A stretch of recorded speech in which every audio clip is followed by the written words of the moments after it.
Did you put Christmas on a credit card? Don't stress out about that extra holiday spending. SaveWithConrad.com can help you consolidate all of your high interest rate credit cards into one much lower monthly payment. SaveWithConrad.com has helped families just like yours save up to $800 a month. You don't need perfect credit or money out of your pocket. And did I mention no payments until March? So don't make saving money a resolution next year. Make it happen today at SaveWithConrad.com. NMLS number 2129, Equal Housing Lender. Hey, it's Conrad Thompson, and you're listening to Grilling JR with the voice of professional wrestling, Mr. Jim Ross. Jim, how are you, man? I'm good, buddy. I'm feeling good today. I hope you are too. Thanks, you guys, for joining us. Appreciate your support very much, as always, here on the show. So we got a good show today, Armageddon 1999, good pay-per-view. A lot of interesting things went on at that event, as they seemingly did more often than not. So it's going to be good. It is going to be good. We appreciate you guys joining us. Jim and I are recording on the 18th, so we're just a week away from Christmas. As you're listening to this, we're inside of a week away from Christmas. You got all your Christmas plans lined up and ready to go, Jim? Yeah, my plans are lined up. Very simplistic. My kids got the thing they love most coming their way: cash. Okay. I haven't done any shopping. Zero. Except in my wallet, and that'll make them happy. So, Conrad, see this thing right here? Yep. That's a shaving cut. Somebody went online and said they saw me on TV, I guess on something on social. My face was bleeding. My eyes are bloody. I look terrible. So I'm glad people are paying attention. It's a shaving cut. That's all. There's no story there. It wasn't like Vince McMahon snuck into my house and cut me with a razor blade. That's what I read online, Jim. Well, it must be true. I read online that you got into a backstage altercation with Tony Khan. Blows were thrown, and your old pal Vince McMahon came in on a helicopter to save the day. I don't know if you heard about this, but that's what the internet's saying. Well, they're generally absolutely correct. So, it is what it is. Hey, we're having some fun with that silly shit. We are going to be talking about Armageddon 1999, but before we do, we got a couple of special treats for you, Jim. I know that you've been a big part of the TNT Hall of Fame, the Thagos and Trez Hall of Fame there in Waterloo, Iowa, which has largely been spearheaded by your old pal Jerry Briscoe. And it was a couple of years ago that you nominated and I received the Gordon Soley Award. I can't believe that's real, but Gordon Soley is the golden voice, the gold standard in all things pro wrestling. And you were the first recipient of that award. And somehow my dumbass became the next recipient. Last year, Tony Schiavone received that award. And right now, JR, we've got a little breaking news for 2025. The George Tragos and Lou Thez Professional Wrestling Hall of Fame Dan Gable Museum, located in Waterloo, Iowa, showcasing the history and legacy of the sport and honoring those who made an impact on professional wrestling. The George Tragos Lou Thez Professional Wrestling Hall of Fame is excited to announce that David Crockett will be receiving the 2025 Gordon Soley Award. The Gordon Soley Award is given to an individual that excels in pro wrestling broadcasting, including television and podcasting. It is named for the Dean of Professional Wrestling, Gordon Soley, who excelled in professional wrestling broadcasting during his 4-decade career. David Crockett, from the legendary family-owned Jim Crockett Promotions, founded by his late father, Jim Crockett Sr., and one of the family members who worked in the promotion, David Crockett would be the most prominent on the air representing the family name as part of the announcing team for TBS programs like NWA World Championship Wrestling and the syndicated Worldwide Wrestling, working alongside fellow Gordon Soley Award winners Tony Schiavone and Jim Ross. Calling it like he saw it, and sometimes finding himself a little too close to the action. Somebody check out David Crockett! Crockett's passion for the business would shine through in his announcing. As often, his excitement could hardly be contained in some of the most memorable calls in JCP history. Come on! Whip it! Whip it like a dog! And that excitement continues to this day with his recent return to television. Special appearances on All Elite Wrestling, the revival of the Crockett Cup in the NWA, and even the return of Jim Crockett Promotions itself with Ric Flair's last match, reuniting David Crockett and Tony Schiavone on the call. David Crockett! David Crockett is back! Go Nashville! A genuine human being, a great friend, and a well-deserved honor. For David Crockett, the 2025 Gordon Soley Award winner for the George Tragos Luthez Professional Wrestling Hall of Fame. Nice. Yeah, I'm so excited for Mr. Crockett and his family and just the TNT Hall of Fame, man. Waterloo, Iowa. It's going to be the place to be this July. How about Mr. Crockett getting that award? That's very nice. Very well deserved, and I'm happy for him. Sometimes his commentary was kind of tongue-in-cheek. He was a unique guy. He had his own style. So good for him. I'm glad he's getting recognized. I'm glad as well. I can't wait to spend some time with Mr. Crockett. I hope you guys will join us in Waterloo, Iowa. It is an event that fans can attend, and it's something that I think all wrestling fans should see. And speaking of things that wrestling fans should see, Queen of the Ring in St. Augustine at the Film Festival. You get your chance to see it January 10th. So if you're in the Jacksonville area, it's just about 40 miles south of Jacksonville, go out of your way to see Queen of the Ring on January 10th. Of course, the movie will be released next year, but we've actually got a sneak peek right now. Let's take a look. Listen, Mildred, you gotta watch yourself in the clinches out there. I don't trust this referee.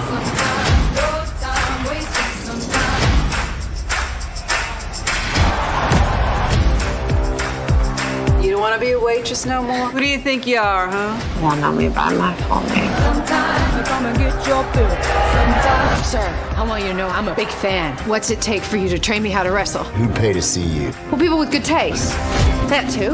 Let's give it a shot. The woman ain't got no business in the ring with a man. A woman ain't got no business. Where? I think you and I should be partners. Whole lot of opportunity out there for us. What's best for business? Give the audience what they deserve. New Jersey law is keeping her from fighting in the ring. Together, we gotta break walls down in this country. Did I hear that right? Fight for real, no script, shoot from the hip. Heroic, single mother, fighting a big bad wolf. When that story hits, there won't be a ticket to be found.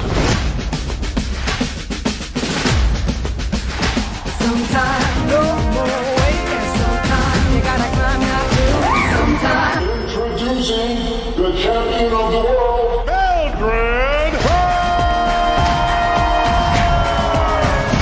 Sometimes get on board. Queen of the Conrad. Ring. March 7th, buddy. How about it? It's going to Yeah. be here before you know it, man. You pumped? You excited? This is a big deal. You've been working on this for years now. I am very excited. Yeah, sometimes our dreams come true, and that's one for me. I always thought it would be a great movie. When I saw the premiere in LA here a while back, I was just overwhelmed. It's so authentic, so real. It's a great story of a single mom who just loved wrestling. And Mildred was an amazing athlete, and those double biceps and all that stuff, she just was so special and overcame so much. I mean, a cheating husband, a child that she was raising while she was training. It's just amazing to me how successful she was. At one time, she was the top sports entertainer in the world, and it's just fucking great. So I hope everybody will check it out when it comes out March 7th. And I think you won't be disappointed. If you're a wrestling fan and a historian, you like documentaries, so to speak, it was embellished, Conrad, but it was so real, so authentic. It's a great story. So we look forward to the debut on March 7th, and we'll go from there. I hope it makes me richer. Well, I like the idea of you getting richer, and I'm hoping that we're adding to that wealth today because we're going to be talking about Armageddon 1999. But before we talk about our topic, I want to remind everybody that next weekend is an AEW pay-per-view. Man, this year has flown by. Yeah. World's End is going on December 28th in Orlando, Florida. That's a much closer little trip for JR to take. And man, what a cool card this is going to be. We've already known, or it's already been announced at this point, what the main event is going to look like. It's a 4-way for the AEW World Title with Jon Moxley, Orange Cassidy, Hangman Adam Page, and Jay White. Whenever I think about a big multi-man main event for the title, I think about Armageddon in Birmingham. Of course, we're talking about Armageddon down in Florida today, but a 4-way dance for the big belt. What do you think, JR? World's End right on deck. Well, they're always unpredictable. It gives 4 guys a payday. Always unpredictable. Gives 4 people a chance to star and shine. And there's some good talent in that match. There's really good stars and studs. So we'll see how that pans out. It's hard sometimes to predict how that's going to go. They're going to go because of so many guys in the match. But I think it's going to be pretty cool. So I'm going to be down in Orlando for that event, and I can't wait to ply my trade, see all the guys and gals on a post-Christmas pay-per-view, Saturday, December 28th, and it's going to be fun. And like you said, it's a car trip for me, so I'm especially jazzed up about that. We've also got MJF and Adam Cole for the Dynamite Diamond Ring. We've got Mariah May and Thunder Rosa in a Tijuana street fight. What is that? What is that, Conrad? What do you think that's going to be? It seems like it'd have the advantage of Thunder Rosa. She's the challenger. If I had to bet, she's going to hit somebody in the head with an aluminum trash can. Wow. Could be wrong on that. Could be. Takeshita will be defending his international title against Powerhouse Hobbs. And we're finally going to see who's going to win the AEW Continental Classic. This has become a regular thing. We've got both a blue league and a gold league. Of course, we saw some matches last night as you're listening to this on Dynamite, but Jim and I are recording it ahead of time, so we can't exactly tell you what you're going to see next weekend on pay-per-view. But one thing I guarantee you will see, or at least hear, is the voice of professional wrestling. Jim Ross is going to be there. There's still a handful of tickets on sale if you want to go see JR in Orlando. It's AEWTIX.com. That's your place to be for all things AEW live events. And before you know it, man, I'm going to blink and you guys are going to be here in Huntsville, and I'm looking forward to it. I got my tickets already, and I hope you'll grab yours, AEWTIX.com. Jim, before we get into our topic, one last piece of little current business I want to ask you about. Okay. Over the weekend, WWE brought back Saturday night's main event. And according to what I've seen from Jimmy Traina over at SI, it looks like, it was a $2.3 million or 2.3 million viewer affair between NBC and Peacock. And they actually beat the basketball game for the main event, which was Cody Rhodes and Kevin Owens. But also in that main event, Jesse Ventura. Yeah. Talk about the nostalgia lever. We've got the old school look and feel. We've got the themes, and everything just feels sort of retro. Even the world title that Cody wore to the ring that night. But maybe the biggest difference for me, even more than the belt, which was cool. I'll admit it was cool to see back. Jesse Ventura on commentary, like his voice is synonymous with my childhood, much like yours or Tony Schiavone's. And I don't know, I was excited to hear Jesse back. Did you get a chance to see it? And what do you think about Jesse coming back to WWE? Did you ever think that would be possible in all your time there? That was a football night for me, so that's what I was watching. And I kind of basically, to be honest with you, I'd forgotten about it. But I did catch up on all the highlights because, they're everywhere after the event. It was good. It was a good touch. And his voice is synonymous with Saturday night's main event. I think I got to call 2 or 3 of those, not many, over my career. One of the things they brought me back for after on one of my hiatuses was Saturday night's main event. They wanted somebody that was a SmackDown guy or a Raw guy. That would be me. And so they brought me back, and apparently liked my work to the point that I got brought back again. So, but Jesse is really the true voice of Saturday Night's Main Event in that role. And I'm sure he did a good job. I didn't hear anything negative about it. I got questions about his partner, Joe Testator, who does a lot of football for ESPN. He's built himself a nice business, hasn't he? Oh, no doubt. He's making some serious money. Got to be making some big money with ESPN and WWE. Two great clients to have if you're an announcer. And he does a nice job. He does a better job than I thought he ever would this early, to be honest with you. So they made a good hire. They made a good hire there. I didn't know he was a wrestling fan. You can't be as successful as he's been and as informative, timely, etc., without being a fan. He has some product knowledge. I have great respect for that. So looks like they're building their announcer base because somebody's not available.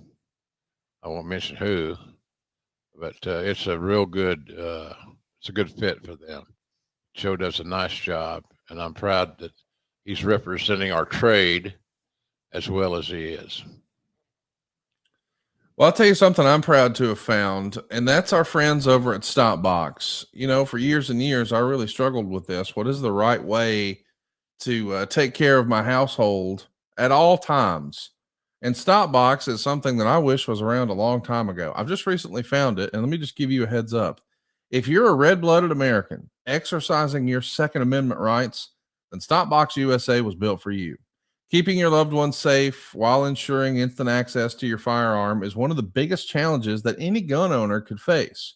Most storage options force you to fumble around with keys or gamble on a battery that might fail when it really matters most. And that's why Stopbox USA engineered a Stopbox Pro. It's a game-changing, patented push-button locking system that's entirely mechanical. The Stopbox Pro has no keys, no batteries, and is instantly accessible whenever you need it. This means you're always ready, even in the dark or under stress.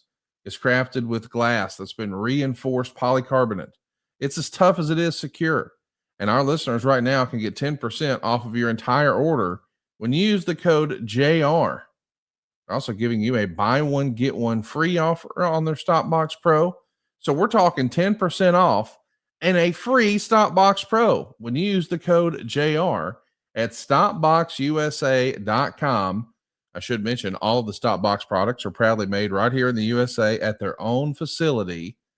And you can travel with peace of mind because the Stopbox Pro is also TSA compliant. For a limited time only, our listeners are getting a crazy deal, man. I want to repeat it. Not only do you get 10% off your entire order when you use that code JR at Stopbox USA, but you also get a buy one, get one free for your Stopbox Pro. We're talking 10% off and a second free Stopbox Pro. All you got to do is use the code JR at StopboxUSA.com. Discover a better way to balance security and readiness with Stopbox. And before we get into today's topic, Armageddon 99, I want to remind everybody that we've got a live studio audience with us right now from adfreeshows.com. It's one of the many benefits of becoming a member at adfreeshows.com. You get to be a part of our community, Jim. Yeah. And we're getting together in January. I guess it's the very end of January, just in time for the Royal Rumble. But it's scheduled to be in Huntsville this year, Jim. So the way this will work is all of our supporters and family members over at adfreeshows.com, they get to go to a double taping of Dynamite and Rampage. We got some fun off-site comedic activities lined up on Thursday. But on Friday, Jim, we're going to come up with Top Guy Tussle and a wrestling fantasy camp. Jerry Lynn is going to work with you and let you step between the ropes and run the ropes and take a bump and see what it's really like. It's fantasy camp for wrestling. And as if that wasn't enough, then we're going to book the card. Do you want to be a manager on a show? Do you want to be a ring announcer on a show? Do you want to do commentary on a show? What are you looking to do and how do you want to participate? And more importantly, you're the booker. Who's wrestling who? It's all a part of Top Guy Rumble. It's happening at the very end of January, early February. Adfreeshows.com is your hookup. Jim, you and I have done a lot of fun stuff through the years, but the idea of booking a wrestling show with fans that's a new one. Not a lot of folks are doing that. That's pretty cool. Now, you're talking about an event for the fans and not the actual pay-per-view, correct? That's correct. Yes. Yeah. Because I didn't think Tony Khan would give up his pencil for this matter, but and he's not. He didn't have to because we got something else. That's it's right. Being added on to the entire magnanimous weekend. So that should be fun, man. If you're a fan and you've always wondered, always wanted, God dang, this is a place to go. This is it. You'll notice my eye is not opening good today. The shit's getting old.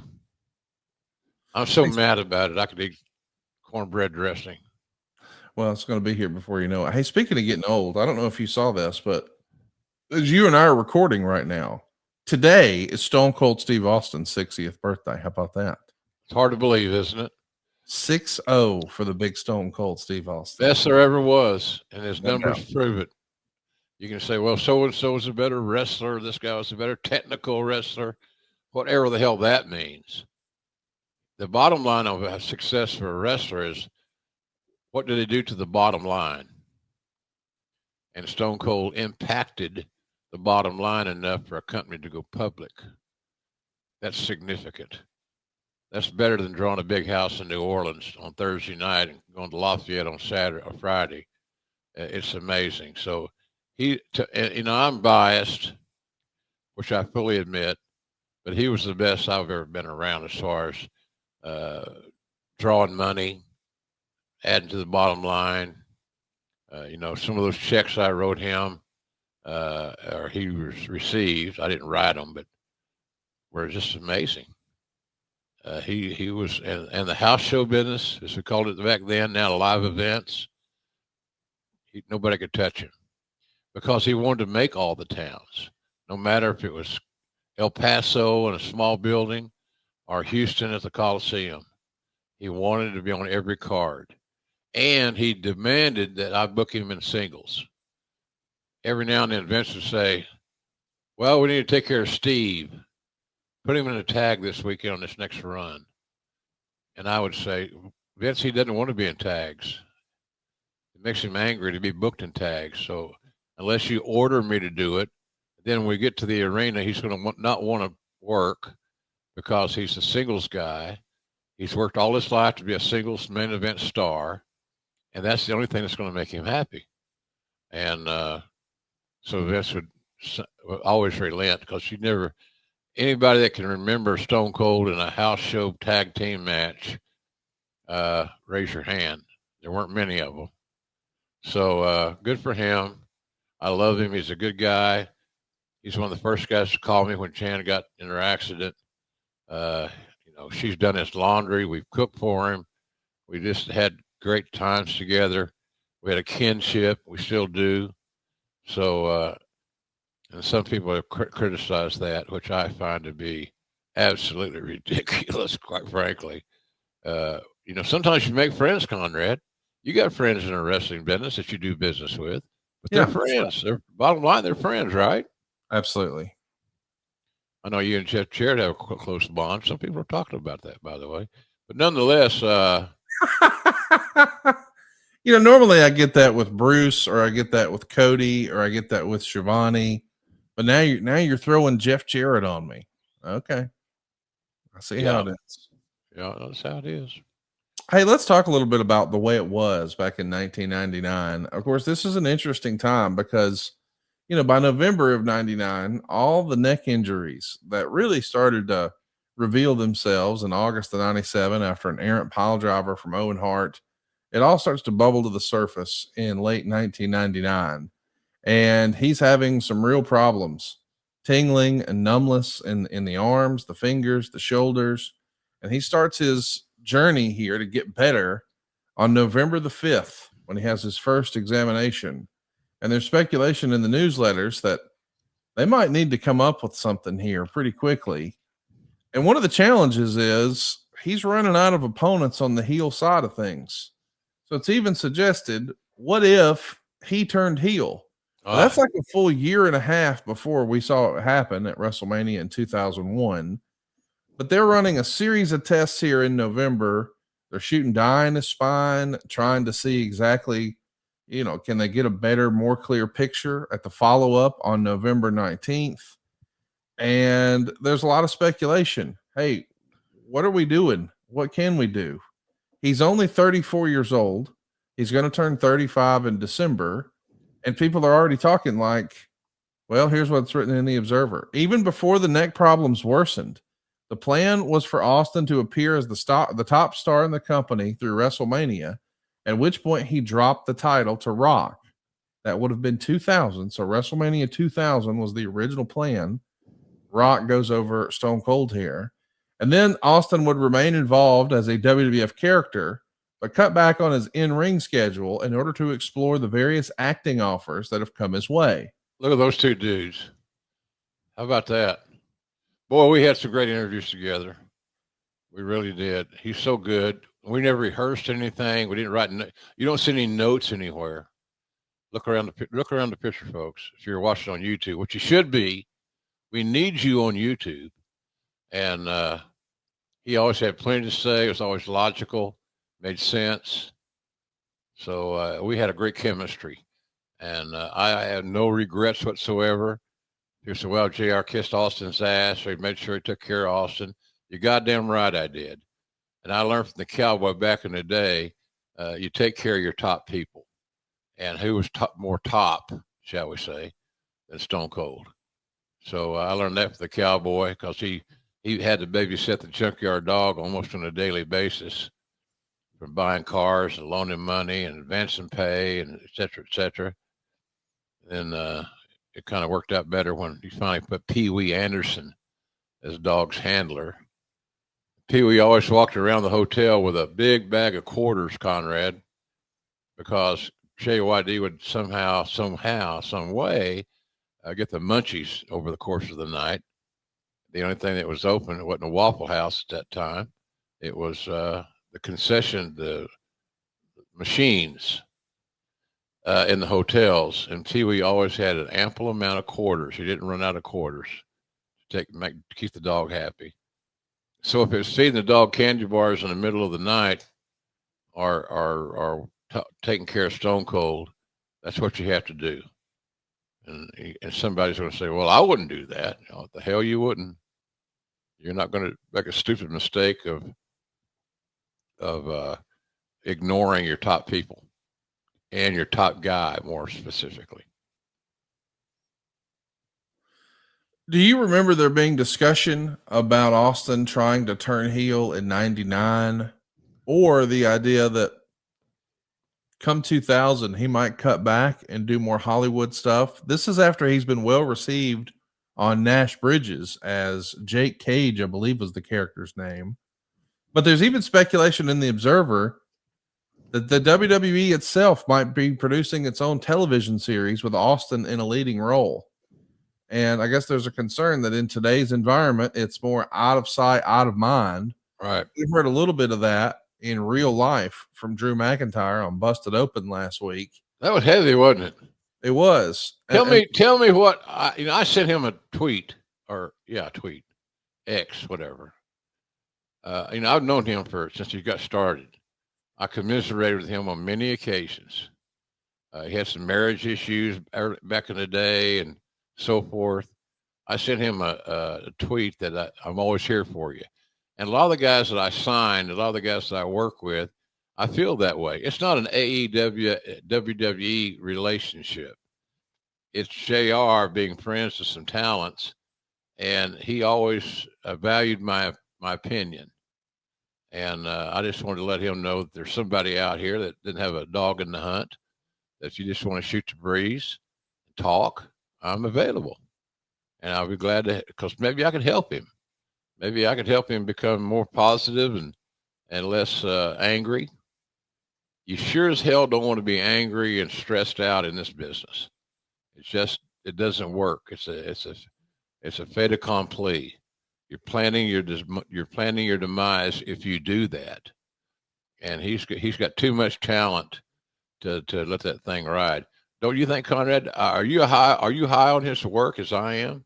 I think Drew McIntyre has been quietly one of the MVPs of professional wrestling for the last 18 months or so. I think he probably had the feud of the year with CM Punk, which is pretty impressive considering that for most of that, Punk wasn't even able to perform. I mean, he was injured.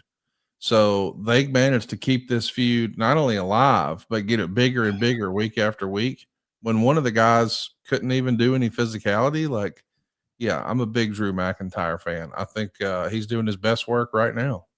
And he was I met him one time. I met him and his dad at a WWE event, a post party, a WrestleMania post party, which have had their own stories emoting from it. And he was, I had to sit down at a table with him and had a cocktail, and there's nothing unusual there. But he looks so much like his dad. His dad's a big, tall guy, good raw bone. And you can see where Drew got his size and then he created his own athleticism. But he's always been a fan. That's what impressed me. He's always been a fan. He's like a lot of guys. He could talk about the history of wrestling and do it with a very educated take. So I have a lot of respect for Drew, and I'm proud of his success. WWE's got him a good one there with him. He's reliable, he's durable, and hopefully all of his issues, if there are any, hell, I don't know. I thought they may have been working us all.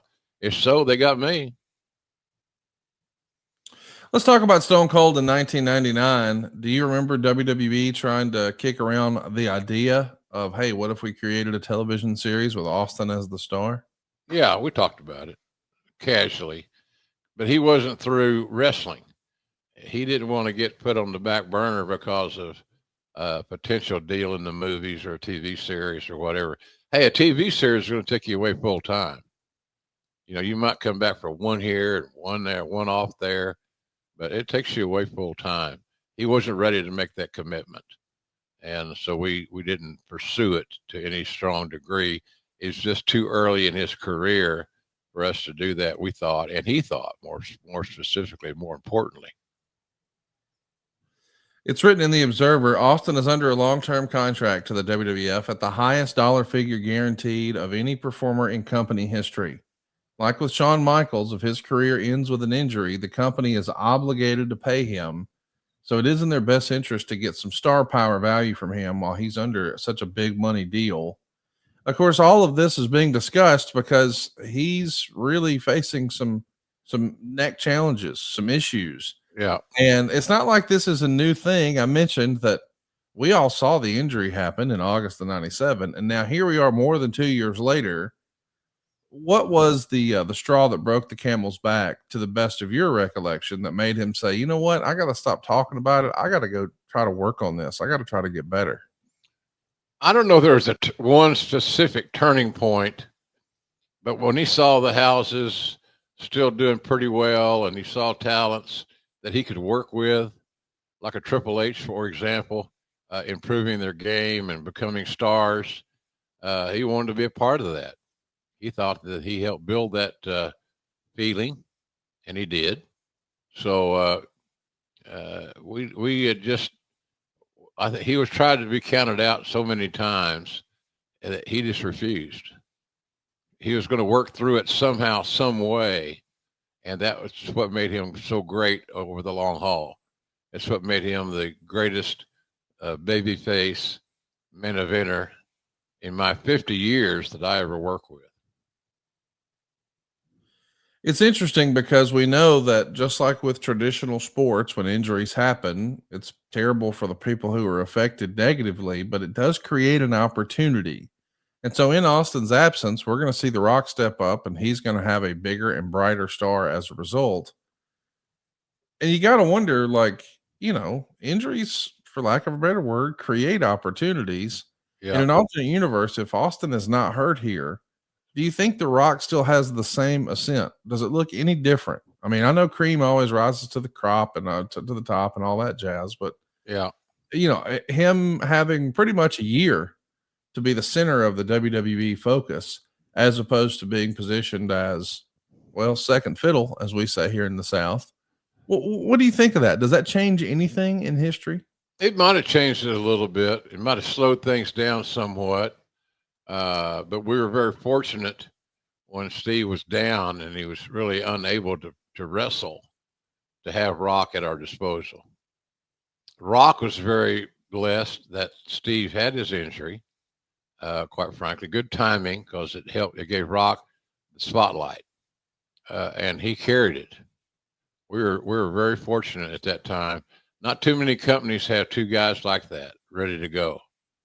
It was a talent relations dream that when Austin went down, we had somebody ready to step in and do as well, if not better, in some people's eyes, than Steve.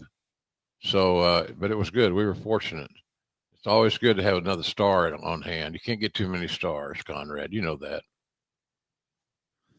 We should talk a little bit about Mick Foley. Mick at this time is admitting in interviews that he's not recovering all that well from the bumps anymore. And when he's asked about facing The Rock, he says, I don't see me facing The Rock again. I don't think I can give that kind of effort in any match again. My body has kind of run out of miracles.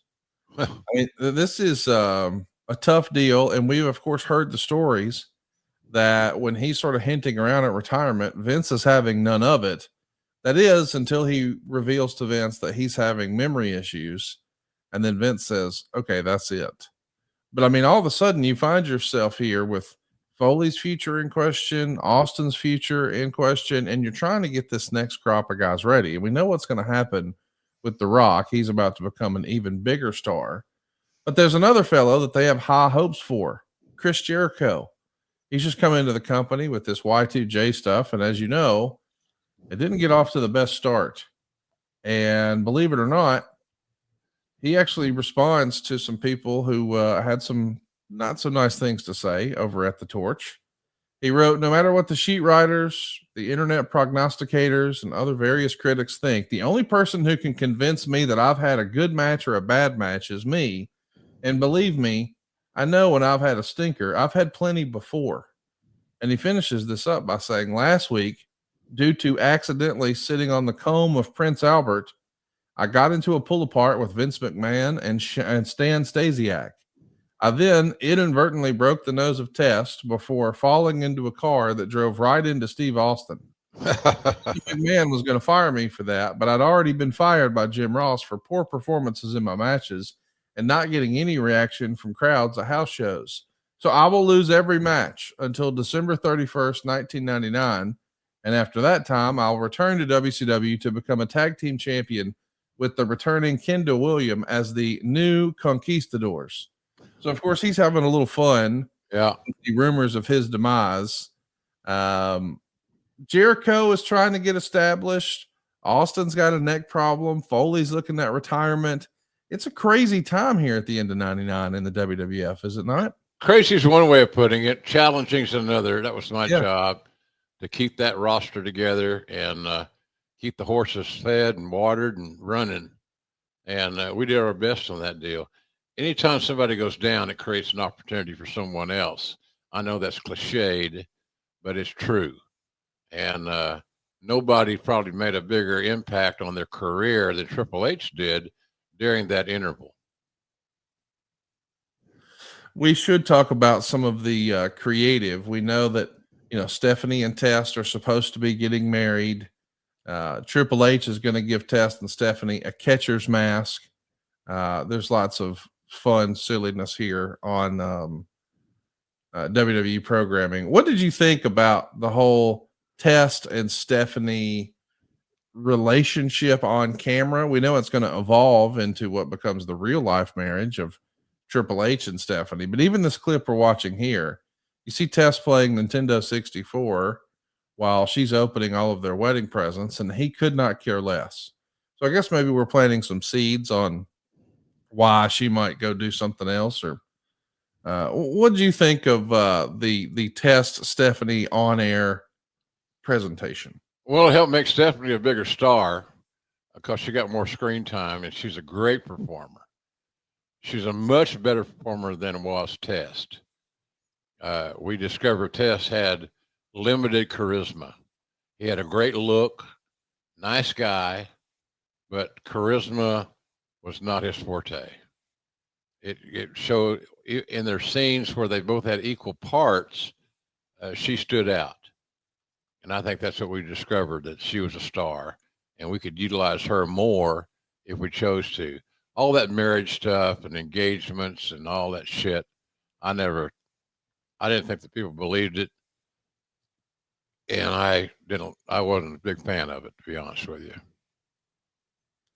I wanted to be sure to mention the WWF The Music Volume 4. These are the old CDs or albums that would be released that just had theme songs on it.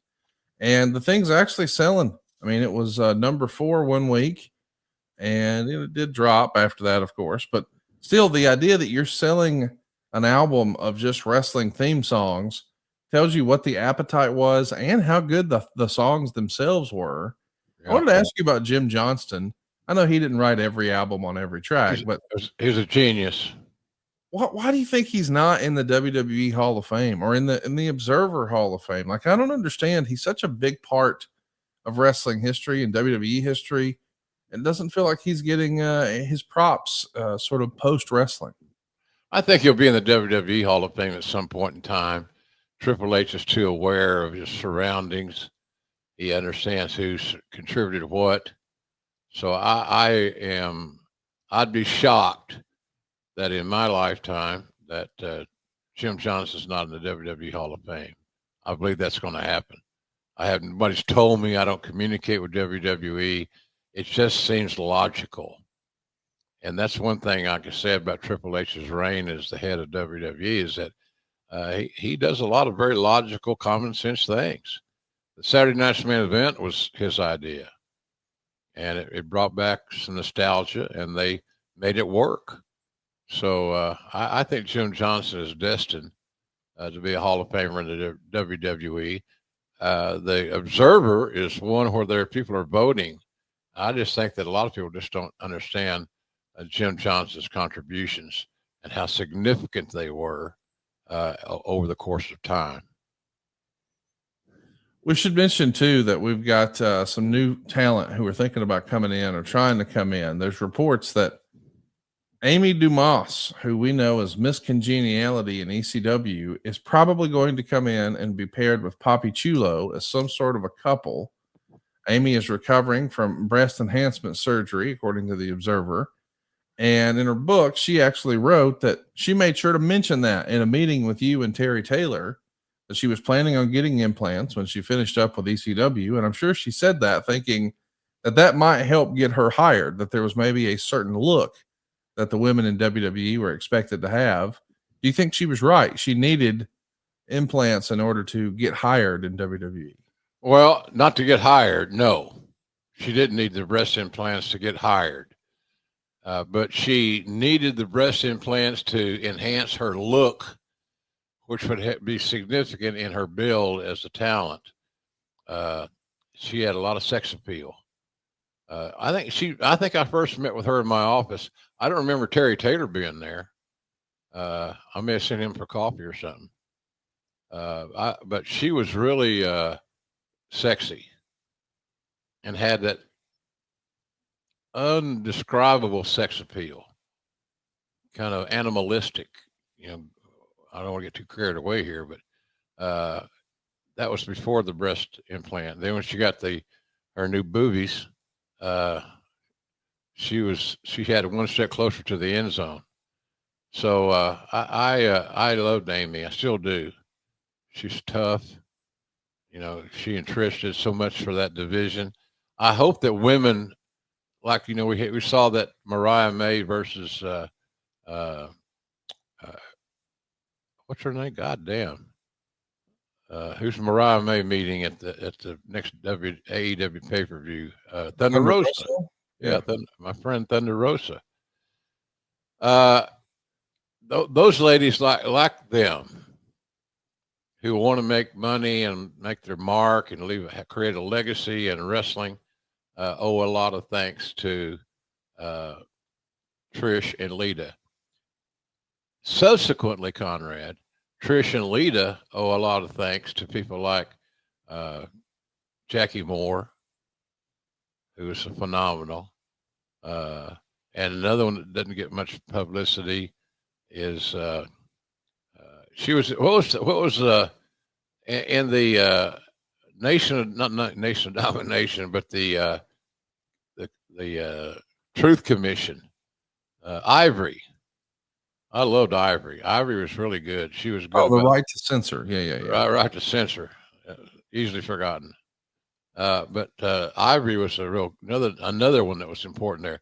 Jazz, very important. They deserve some accolades for the success of Trish and Lita main eventing a Raw, and then subsequently that leading to the development of more athletic females in pro wrestling. And I understand that there was female hard hitting female action in Japan at that time, with Bull Nakano and so forth. So it's funny when you go to these autograph things and you see these some of these Japanese women don't even look alike. They don't even look like they used to. It's pretty amazing. They look like regular females, just regular ladies, attractive women. But boy, when they put their stage makeup on, they transformed. And so we saw the transformation of a lot of women's wrestling to physicality, and it's been pretty impressive in my view. So, but I'm a big fan of women's wrestling, as you can tell. I had a lot of women on my roster, and I told Vince one time, I said, this is going to create problems in the locker room. You can't have a bunch of testosterone riddled guys walking around with a semi-boner and watching Trish Stratus walk down the hallway, or Lita, or whomever it may be. They weren't the only ones. A lot of love affairs were created in that era, and that gives you something else that could be a pain in the ass for a talent relations guy like me. So I'm so pleased that they got their break. I'm so pleased that they took advantage of it. Well, we want you to take advantage of enhancing your appearance with our friends at Blue Chew. It's an online service that delivers you the same active ingredients as Viagra, Cialis, and Levitra, but at a fraction of the cost and in a chewable form. The process is simple. Just go sign up at BlueChew.com, consult with one of their licensed medical providers, and once you're approved, you'll receive your prescription within days. Blue Chew's tablets are made in the USA, prepared and shipped directly to your door. And the best part, it's all done online. That means no visits to the doctor's office, no awkward conversation, and no waiting in line at the pharmacy. You can take them anytime, day or night, so plan ahead or be ready whenever an opportunity arises. Blue Chew wants men rock hard. That's what they told me. That's the mission. They won't stop until every man is bricked up like a brick house, until every tent is pitched, till every rod is raised. Discover your options at BlueChew.com. We've got a special deal for our audience. Try Blue Chew free. Just pay the $5 shipping at checkout when you visit BlueChew.com. That's BlueChew.com to receive your first month free. Visit BlueChew.com for more details and important safety information. And we thank Blue Chew for sponsoring Grilling JR. Since day one, by the way, and they've been a loyal sponsor. All I can tell you is it worked yesterday. Roll Tide on that. I love it. Roll Tide. Love it. We should talk about some other news and notes from 1999. It's come out that, some of these advertisers are going to finally acquiesce to the demands and protests of Phil Mushnick. He's positioned himself almost as like the number one enemy to the WWF. We find out that Coca-Cola is going to be dropping all of their sponsorship money for WWE. Not only that, but the Parent Teacher Council, L. Brent Bozell, he is now going to be demanding that some of these ad agencies stop promoting and doing business with the WWE. That would include the Army, the Air Force, M&M Mars, AT&T. I mean, this is a big deal, to the point that Vince even has to come out and say, now listen, this new show we're putting together on SmackDown, he says this in the Wall Street Journal, you'll see less aggression, less colorful language, less sexuality. Some of the more controversial characters won't even appear on a regular basis on SmackDown. Linda McMahon is trying to do damage control too. When you guys feel like, you're battling a few different wars on different fronts here. We got talent like Chris Jericho that we thought was going to come in and we'd slide him right into a main event spot. He's not really finding his footing in the WWF right away. We've got a really top star like Mick Foley, who's been a main eventer for us and drawn a lot of money, but he's having some health problems and we don't know how much longer he's got. And our top guy is probably going to be on the shelf. And as if that's not enough, you've got all these problems with the sponsorship dollars now too. That's going to be a problem for WWE, but more importantly, for television networks, they don't want products and programming that aren't advertiser friendly. It doesn't matter how many people watch the doggone show. If you can't monetize it, it defeats the purpose of having a big audience. So now the WWE is blessed with a big audience, but man, if we lose our monetization, that's not good. That's bad for everybody. How big of a topic was this? Mushnick and the Parent Teacher Council and losing these sponsorships. Were you involved in any of those conversations? Oh, hell yeah, Conrad. Of course I was. I was Vince's right-hand man for 20-something years. So, yeah, I was involved in them. There was a team of guys on the inside that were challenged with making it right and rehabilitating our relationships with the sponsors and letting them know that we were not one-dimensional. Everything was not going to be coarse like Monday Night Raw was, cutting edge, edgy, uncomfortable at times. SmackDown was going to be a lot more family-oriented. And, Conrad, you might not know this, but I was on the episode 1 of SmackDown. Lawler and I. Then I lasted 1 week there. And then Vince put Michael Cole in, which was good. He should have. I applaud that decision. So SmackDown was going to be the cure for the issues. But it was a big deal. You're talking about millions of dollars off the bottom line, potentially dissolving. So it was a big deal, and we talked about it a lot. And we had to counsel. See, the talents on SmackDown at that time, Conrad, they wanted to have the same edge and the same freedom creatively that we had on Raw. They had ideas they wanted to initiate on SmackDown that just didn't get the go-ahead because we had made a commitment to lighten it up a little bit, Francis. So it worked out, but as today, everything's business as usual. Well, if anybody is curious, how and when this whole discussion about moving to PG happens, well, this is it. It's November of 1999. SmackDown is so spooked UPN is so spooked by the news that there's all these boycotts coming that on the Thanksgiving episode of SmackDown, where there's going to be silly people dressed like pilgrims and there's going to be food fights, we changed the rating from TG-14 to TV-PG. Or actually, that particular show was rated TV-MA because SmackDown was spooked. But now WWE is coming out and saying, no. As a matter of fact, we're going the other way. SmackDown is no longer going to be TV-14 like it had been. It's going to be TV-PG. And Linda McMahon says, those are just going to be minor changes that fans won't even notice. They're just going to tone down a little on the language and sexual innuendos. But she said that was always just an experiment to begin with. Well, there's no experimenting. On November 30th, Linda comes out hard with the Wall Street Journal when Coca-Cola announces that it's pulling out all of its advertising across the board. And not only that, they're sending some of that money they've been spending down to Atlanta for WCW. They had been spending $2 million a year advertising on WCW programming, and they've revealed that they're now going to earmark $3 million. So WWE loses all the Coca-Cola money, and WCW benefits from $1 million.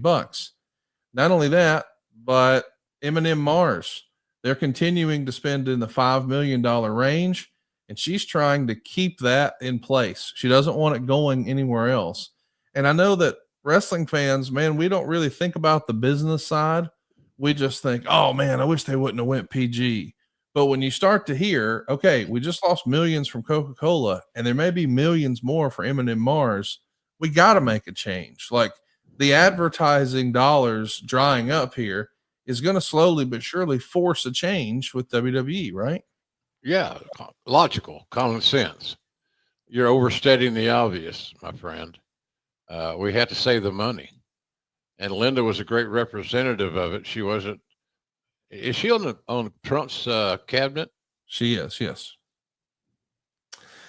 AT&T has canceled their advertising on SmackDown. M&M Mars says they are going to continue advertising on WWE programming, but no longer on SmackDown.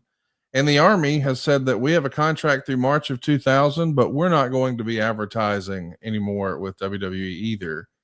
I mean, this is a big deal because I just want to give the context here of when all this is happening. It's November of 1999. And in October of 99, that's when Russo left the company to go to WCW.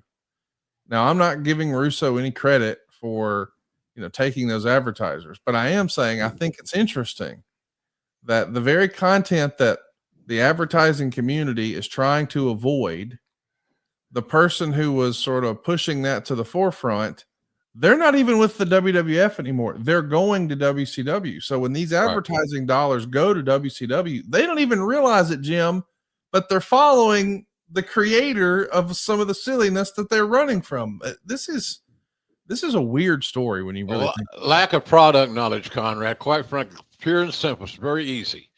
They got L. Brent Bozell's scam, for lack of a better term, his campaign against WWE that was basically created by one guy. Russo was, and it worked for a long time. It made Raw special again, but it didn't bleed over to SmackDown. We wanted to make sure, and I don't think we did a good job of making sure that the two brands, the two shows were different. If you're a sponsor and you're not a wrestling devotee, who is in that world, if it happens, it's very I don't know, kind of accidental. But God, there's no product knowledge. They didn't know that this is. Wait a minute, we're overreacting here, and this overreaction is costing this company millions of dollars if it goes through. So it was tough. It was challenging. That's a lot of money to be erased off your bottom line. A lot of money.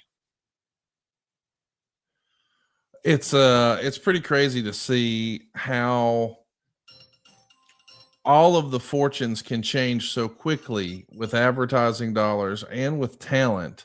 I mean, even with Stone Cold, when it comes out that he's going to have this bone spur removed to alleviate some of the pressure that's been on his spine. I mean, this is not an easy surgery. It is the same surgery that Cal Ripken had just had. So we do know that there can be a success rate, but respectfully, baseball and wrestling are two totally different things. Yep. And anytime you get put under anesthesia and you get a surgery, that's a daunting thing. But now it's, we're going to be messing with the back.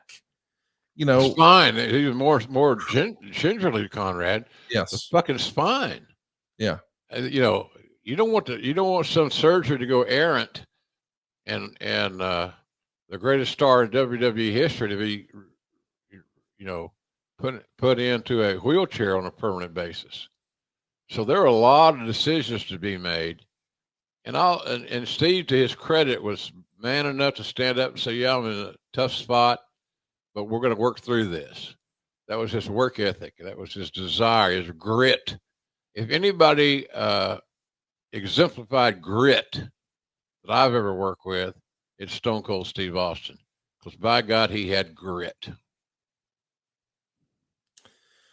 Let's talk about Raw at the Staples Arena in Los Angeles. It's a sellout, 13,222 fans. It's at the very end of November 29th, $421,763 at the gate. They're doing a show. Hey, look, Conrad, before you farther, if Austin was on that card and he was in the main event, and what did you say the gross was? 421 for TV weekly Raw. Yeah, that means he made 20 grand that night, 5%. I got you. See what I'm saying there? See what I'm saying? So they do a show long sketch here where Stephanie is having her wedding party and they're all getting her loaded. Somewhere in there, Mae Young and Moolah double team a male stripper.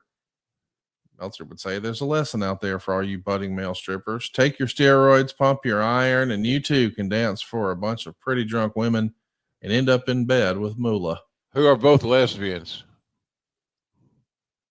Well, we're learning. Not there's anything wrong with that.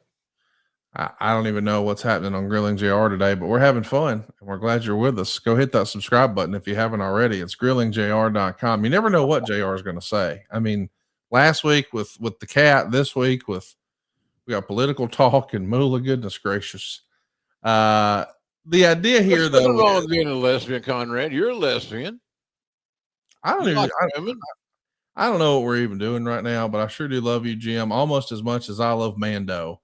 You know, Jim Ross used to suffer from stinky nuts. It was legendary in Oklahoma City. His nuts were so stinky, they ran him out of town on a rail. He lost a loser leaves town match about stinky nuts, had to relocate operations down to Jacksonville Beach. But he's getting a return match just in time for the holiday. And we hope now they know he's got Mando. It's whole body deodorant. JR personally rubs this on his armpits, on his ball bag, on his thigh folds, on his belly buttons. He didn't have two of those. He's just got the one. But his butt crack, his feet, he understands that Mando was created by a doctor who saw firsthand that normal BO was just being misdiagnosed and mistreated. It's been clinically proven to block odor all day and control odor for up to 72 hours. You've got a solid stick deodorant, and now you've got a spray deodorant. It's aluminum free and ideal for hard to reach places. All the products from Mando, by the way, are baking soda free and paraben free. And they come in a great variety of fresh scents, things like bourbon leather or clover woods or Mount Fuji or even Pro Sport. This has been clinically proven to control odor better than just a shower with soap alone. JR was telling me 12 hours after a shower, the average man's taint odor level is a 5 out of 10. But with Mando, the average grundle odor is a 0 out of 10. Listen, if you don't want your shit to stink, you got to go to get some Mando. And it's perfect for new customers, this new starter pack from Mando.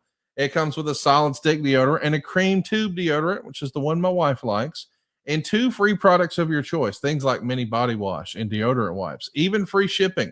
And right now is a special offer for our listeners. New customers can get $5 off their starter pack with our exclusive code. That's like 40% off your starter pack when you use the code JR at shopmando.com. That's shopmando.com. Please support our show and tell them we sent you. Smell fresher, stay drier, and boost your confidence from head to toe with Mando. Here's what I'll say about Mando. It works. Yeah, it does. It's a great deodorant. It works. I'm glad I discovered it. I didn't discover the inventor is an American doctor, but I'm glad that I got a chance to sample it. They sent me some supplies, and boy, I was so pleasantly surprised. It just works out beautifully. So give it a shot. That starter pack is a great idea. You know, you get $5 off of it. It costs you nearly nothing. And if I were you, I'd give it a shot. If it doesn't work, you'd invest in $5 or whatever the hell it is. It's not much. It's a good deal. Real good deal.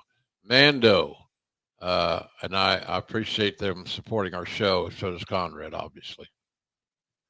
Absolutely. Check it out. You'll be glad you did. I've got all 4 scents. I love it. My new favorite part is the spray deodorant. I've tried the cream tube. I've tried the stick. I've used it all. I do like the body wipes, but man, the go-to now, goodness gracious, it's got to be the spray. Like the spray is just easy to use. I'm a big fan. I want you to try it. Go hit the Fuji. You'll be glad. The Fiji. You'll be glad you did. You're a big fan and a big man, and that's got to be some damn strong medicine to take care of Conrad.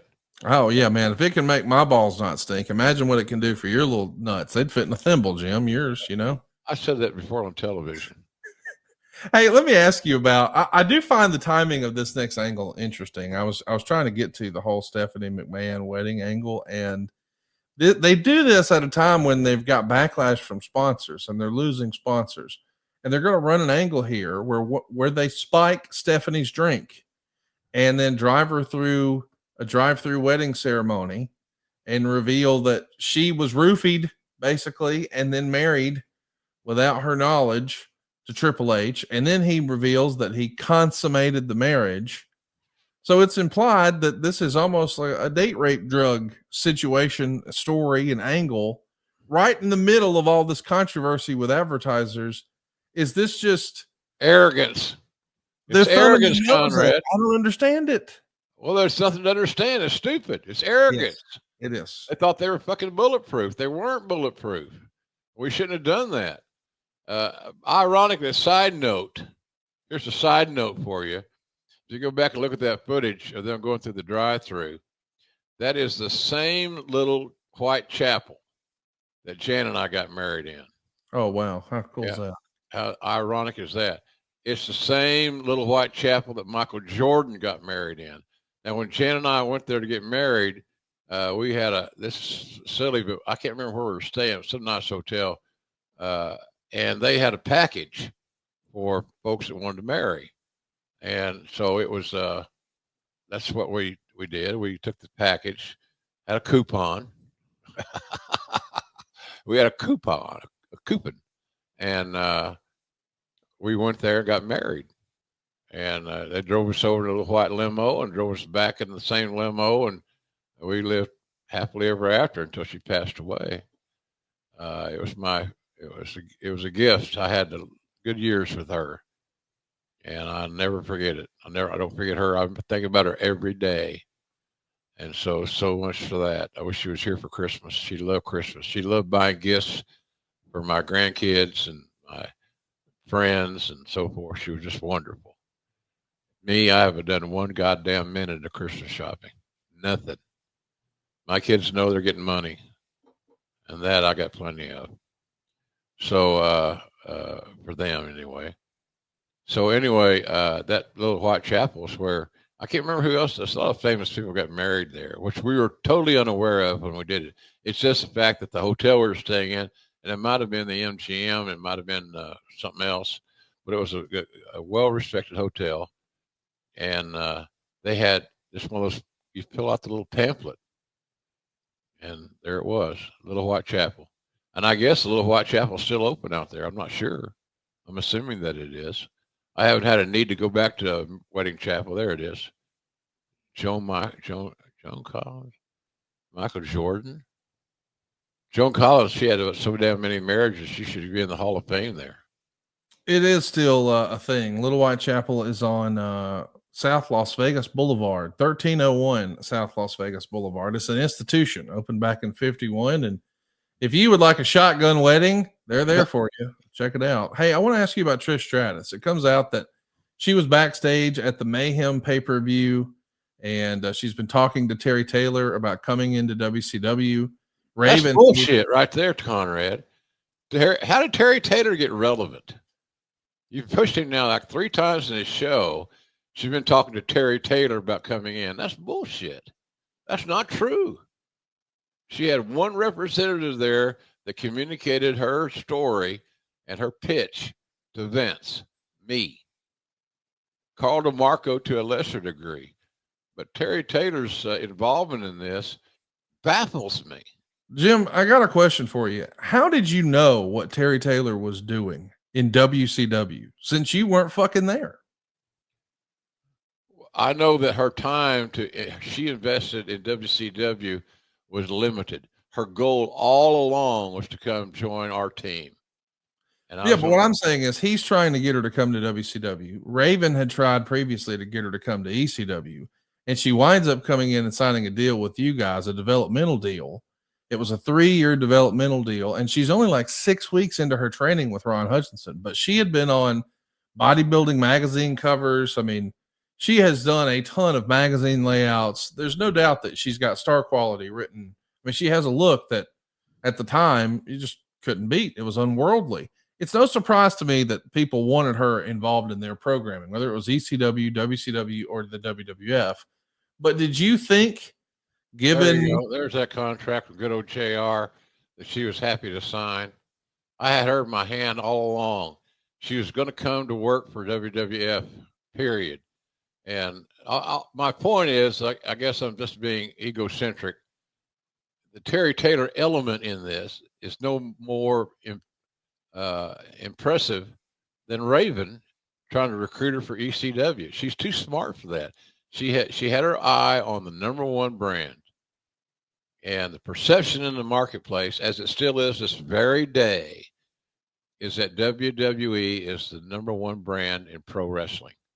As it works out, that's the way it is. Doesn't mean it's everybody else is out of the game. Just means you got to continue to compete. And but we had her spotted. I had Carl DeMarco on the ground in Toronto to make sure that she felt appreciated and wanted. I flew her to Stanford on numerous occasions, and I remember when she signed her letter of intent that she presented me with a little miniature barbecue grill.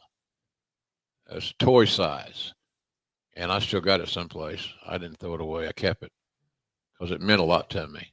Signing her meant a lot to me. That was a big signing, Conrad. You stop and think about it, and then look where she's gone since.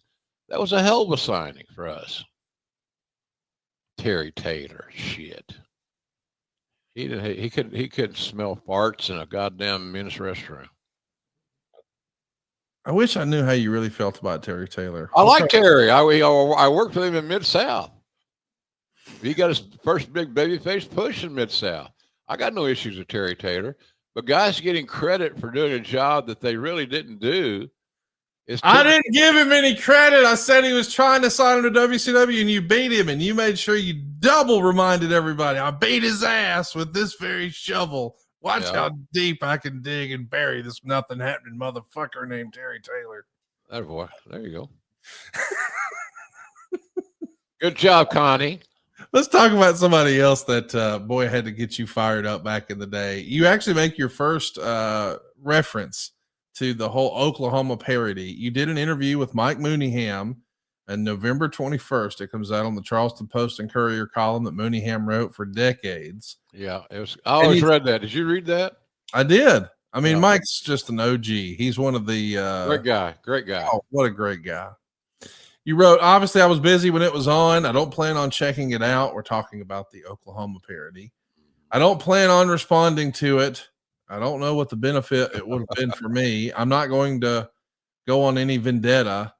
I have not seen those parodies, and it makes it hard to judge. But I thought they were both working here and had met my family and known how close we were. And they knew when I got sick the last time. So for many members of my family, it was very challenging for me. Yeah. I thought those guys understood that better because they were working here when all that occurred. But I guess it just didn't make any difference to them. And Cornette has mentioned to Mike Mooneyham that he feels like it was Russo that tried to get you bumped out of your announcing spot. And you actually told Mike Mooneyham, I think there might be something to that. Russo would tell people things that he wanted to get back to me about how big of a fan he was of my work. And I believe at this point in time that he was not being truthful. I think Russo would have been very pleased if I just faded away. And Cornette said that was correct. Quote, he, talking about Russo, was one of the leaders behind making JR a buffoon. He doesn't understand why anyone likes JR in that Southern accent. And it isn't even Southern, it's Oklahoman. He, talking about Russo, has been a leader in trying to make him, JR, look bad. Did you feel like at this point that Russo was just trying to make you look bad, first behind the scenes in WWE and now on camera for WCW? Well, behind the scenes, I didn't know what was going on because I didn't stick my nose into their bullshit. Found it a waste of my time. I had 100 and something talents to manage and recruit and train and evolve and develop. And we did pretty good in that area. We put together a foundation that any wrestling company would have been very proud of. I think that what Russo's goal might have been, Conrad, and you tell me if you think I'm onto something here, was the fact that he wanted control of the talent roster. He wanted to be the talent relations guy. And if that's true, and I'm not trying to stir shit with Russo and I, because we get along fine. A lot of those old animosities, and it's a good lesson for all of us out there, kids. Don't bring your grudges with you on an everyday basis. Goddamn, deal with them, snuff them out, and move on. You'll be happier and happy that you did.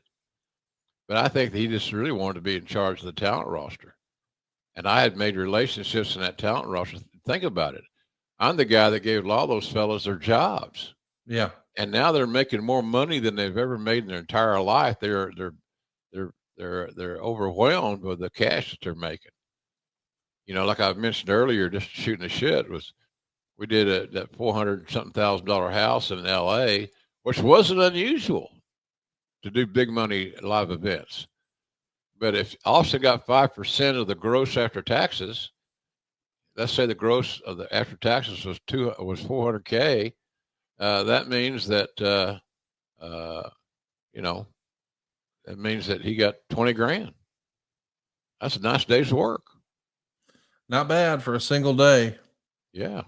Hey, let's talk about some news that should be obvious, but I don't think all of us were paying attention to it or thinking about it at the time. In the Torch, it's written, there apparently isn't a move made in the WWF that isn't influenced one way or another by how it is perceived to affect stock prices. Do you remember that being a real paradigm shift in WWE creative and decision making? It's less about what's best for the business and more about what are the optics of this for Wall Street. Yeah, we touched on that, but Vince had his business crew that really dealt in that on a daily basis. Once you're publicly traded, it changes to everything. All the what's that word you use? The bioptics or whatever. The optics, yeah. Optics, yeah. So I would get involved in the discussions and feedback when Vince would ask me. I've met with Vince every week for years and years. Some of the biggest decisions in the company's history were as a result of Vince and JR meeting, because all Vince wanted to hear was that I believed that he was on the right track. Just as somebody in his inner circle that he could count on for a non-political opinion. I didn't have an agenda. He realized that, and my agenda was to make the WWE more successful and make more money. The more money WWE made, the more money good old JR made, and that was important to me, to be very honest. I want you to be honest about our next topic, and I know you will be, because this has been something that's been talked about and debated and discussed forever, but we've never really talked about it on the show, you and I. I would like to set the record straight here. This is from The Observer. Did you talk to Jeff Jarrett about this before you brought on? I did not. He was in WCW at the time. I'm kidding. I'm sorry. Sorry I interrupted your train of thought. Get back on it. Sean Stasiak was fired December 6th at the tapings in Worcester, Mass. by Jim Ross in front of everyone. Apparently, Stasiak has secretly kept a tape recorder in his bag and would tape while he was gone to hear what people were saying behind his back, and was also caught allegedly tape recording locker room and road conversations and had gotten caught. The issue had been addressed and appeared to have blown over, but McMahon made the decision on December 6th to fire him. There was some concern amongst the wrestlers of what he had allegedly recording, and when he started doing so, since nobody really knew. Since Wrestling with Shadows, that secret taping in the dressing room isn't something the company looks fondly on. That's what Dave wrote. Here's what Wade wrote.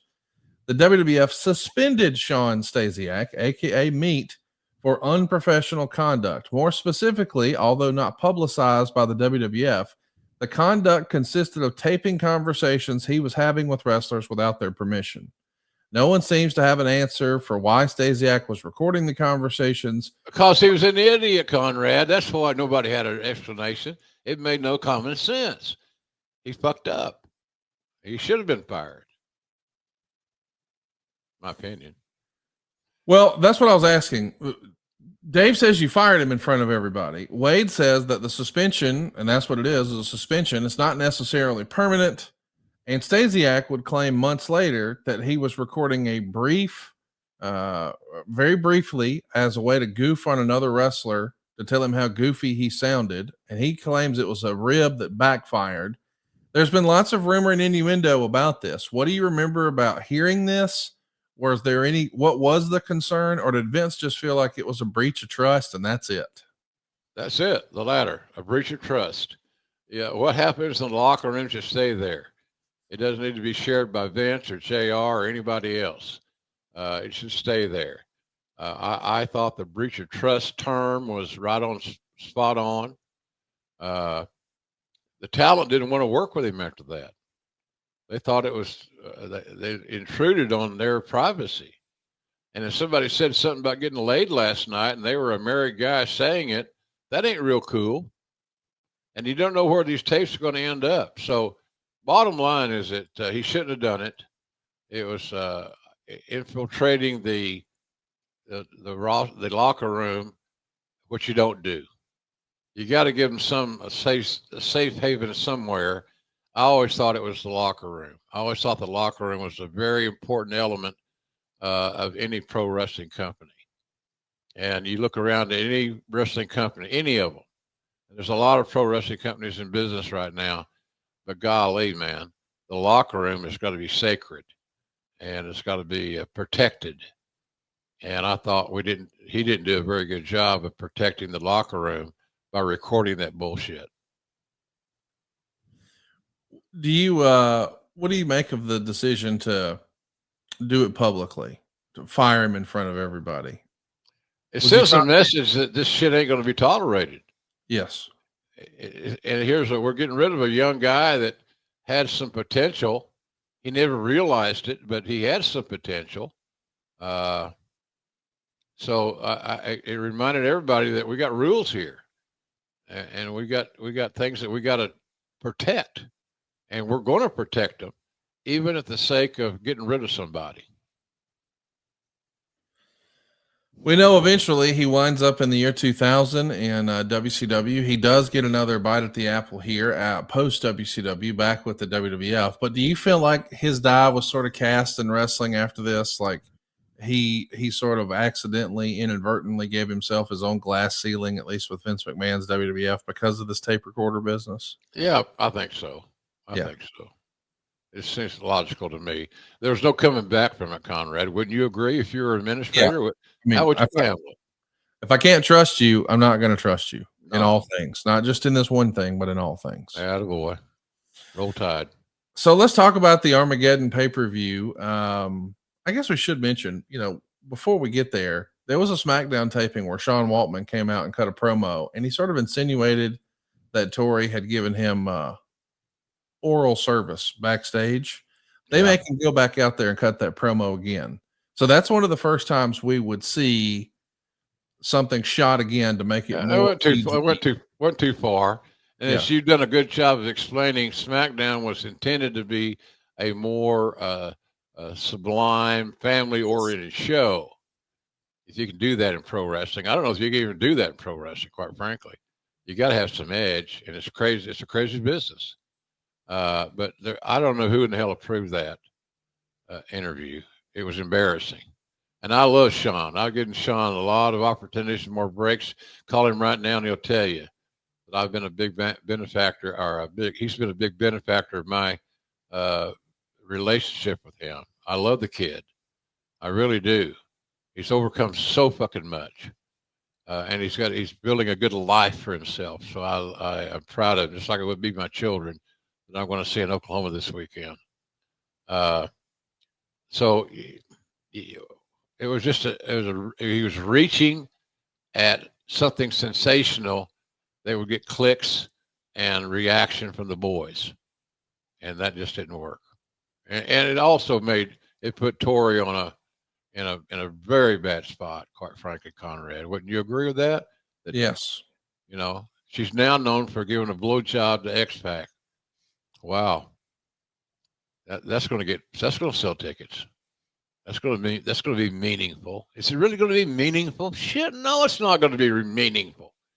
It's sensationalism. You want to pop the boys.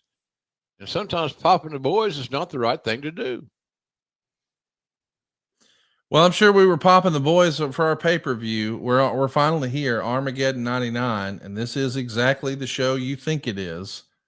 After we're responding to all of this silliness and craziness about advertising dollars and the content of the show, we're just going to go full-blown nudity here, and that's what we're doing on the pay-per-view. It's a strip show pay-per-view, and the Torch cover story would say the WWF in the past has claimed breasts being briefly exposed have been inadvertent, but former WWF employees have said they were actually planned ahead of time with the idea of being able to deny it publicly to protect their business associates, like their sponsors or Viewers' Choice or the USA Network or UPN. But clearly, we're going to have a little bit here on December 12th at the NCR Center in Fort Lauderdale, Florida. It's a sellout, 15,749 people here for Armageddon, paying $402,000 at the gate. There's that matching number again, Connie, 400K. The Acolytes are going to win an 8-team battle royal to earn a title shot at the Royal Rumble pay-per-view. It's a 1-star affair. You got Too Cool in there. The Dudleys are in there. The Hardys are in there. But in the end, it's the Acolytes who get their hand raised. A lot of good guys there, Connie, in that ring. A lot of good dudes. A lot of hard-working, reliable dudes. And they contributed a hell of a lot. That group you saw in the ring there. Hey, Bull, put that back up there if you're not eating something. See there? Yeah, Edge and Christian, Godfather. I mean, it's just a star-studded roster here. Yeah, good hard-working guys. These are the guys that play in the offensive line and you know, that kind of deal. They're the grunt guys. They get their hand in the dirt. So I really appreciate those dudes. We really appreciate that we got to see Kurt Angle, a very young Kurt Angle, come out next to almost no reaction.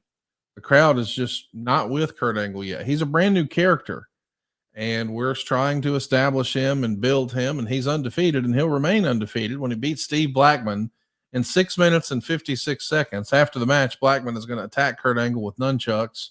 He gets a big pop for that. But it is interesting to see when we all know that Kurt Angle is going to become a megastar over the next 12 months. But that wasn't easy for us to see, at least at first. I don't think the audience really knew what to make of him just yet. Do you think that was conditioning the audience or getting Kurt Angle reps or a combination of both? Getting the audience conditioned to Kurt. You know, we all knew he had a great ability. Dory Funk Jr. told me one time that Kurt transitioned from amateur to pro easier than anyone he had ever trained. And that says a lot to me. That's kind of all I need to hear.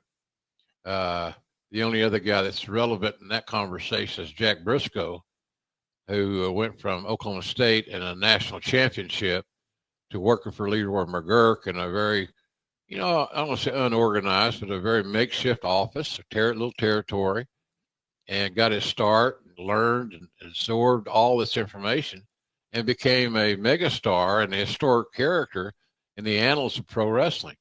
That's the first guy that I can think of. Hodge is also in that group, but Hodge didn't transform into the pros as quickly and as easily as Jack Briscoe did. Same thing for Kurt Angle. He just seemed to be a natural. And as it worked out over the years, Conrad, would you agree? He was a natural. He was a natural, and Miss Kitty was all natural too. She's going to win the WWF Women's title in the evening gown match. It's a evening gown waiting pool match.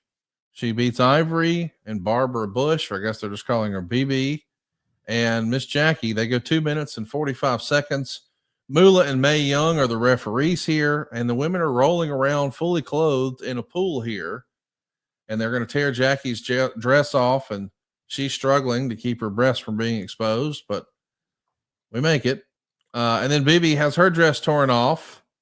And then Ivory goes after the bra, but somehow they can't get that off. And fans are booing because they wanted to see those puppies. Can't believe this is a real thing. And then Kitty is going to tear Ivory's dress off, and she's the winner. So she is announcing that she wants to be called the Cat. She's no longer Miss Kitty. Now she's the Cat. And she gives the fans what they want. She strips herself. She takes her bra off, and Sergeant Slaughter comes out with a towel. Mae Young then starts stripping off her dress and threatens to go further, but Sergeant Slaughter puts a towel on her as well. I mean, this is the third quote unquote match on the show. Yeah. And given the timing of we're losing money from M&M Mars, we're losing the military, we're losing Coca-Cola, we're changing the ratings. We once again say, F you, I'm going to do what I want by Vince McMahon. How about some boobs on pay-per-view? Goodness gracious, Jim. The timing of this. I'm Vince McMahon, and I can do whatever the hell I want. Pretty much. That's kind of the bottom line. That's kind of where we were. And you can say, well, why? Why was Vince that way? Who the fuck knows? Why is he the way he is today? Why has he been the way he was the last couple of years? Conrad and I had a very, I thought, intelligent discussion that he ain't out of the game. Last week we talked about it here on the show. If anybody thinks Vince is going to slowly fade away into the closet, that's probably not a good term, but into the shadows, we're wrong. He's got plenty of fight in him. He's got plenty of money. We don't know what he's going to do. But Conrad, have you changed your opinion since we talked last week? Something's going to happen at some point. Yes, sir. There you go. I think it feels inevitable. I can't wait to see what it is. That's why we keep up with this crazy sport on the internet. And I do want to ask you about Miss Kitty here, because we know this is planned nudity, and I know that the idea is she didn't go into business for herself, but we want to make it look like she did. But if that's really true, why would Sergeant Slaughter be just so ready to pounce? Oh, he always carried a towel around, Conrad. Didn't you know that? Sarge always carried a towel with him. That's just the way Sarge is. He's a towel guy. I don't know. It's such bullshit. Once you step into that arena, all the rules of the previous arena are off, and it was a way to try to entertain men 18 to 34. And if you're a marketer or you're a business person or you're someone that has average intellect, you know that men 18 to 34, as a rule, like that kind of thing. And so consequently, we're trying to cater to our biggest and most viable demographic. So, pro wrestling is a male show. You can say, well, it's this or that. At the bottom line, if you lose your males, you're out of business. So let's don't bullshit each other. Does it have a place for women? Absolutely. Hell yeah, of course. And women broadcasters and all kinds of things. We've got great women. Renee Paquette at AEW is one of the most intelligent and informed people on TV as far as pro wrestling is concerned. She does a great job. So it's a key role that can be filled and has been filled by others. But you're looking at how do we please men 18 to 34? Show them a couple of boobs. And Miss Kitty, aka the Cat, was happy to provide that opportunity with her luscious little breasts.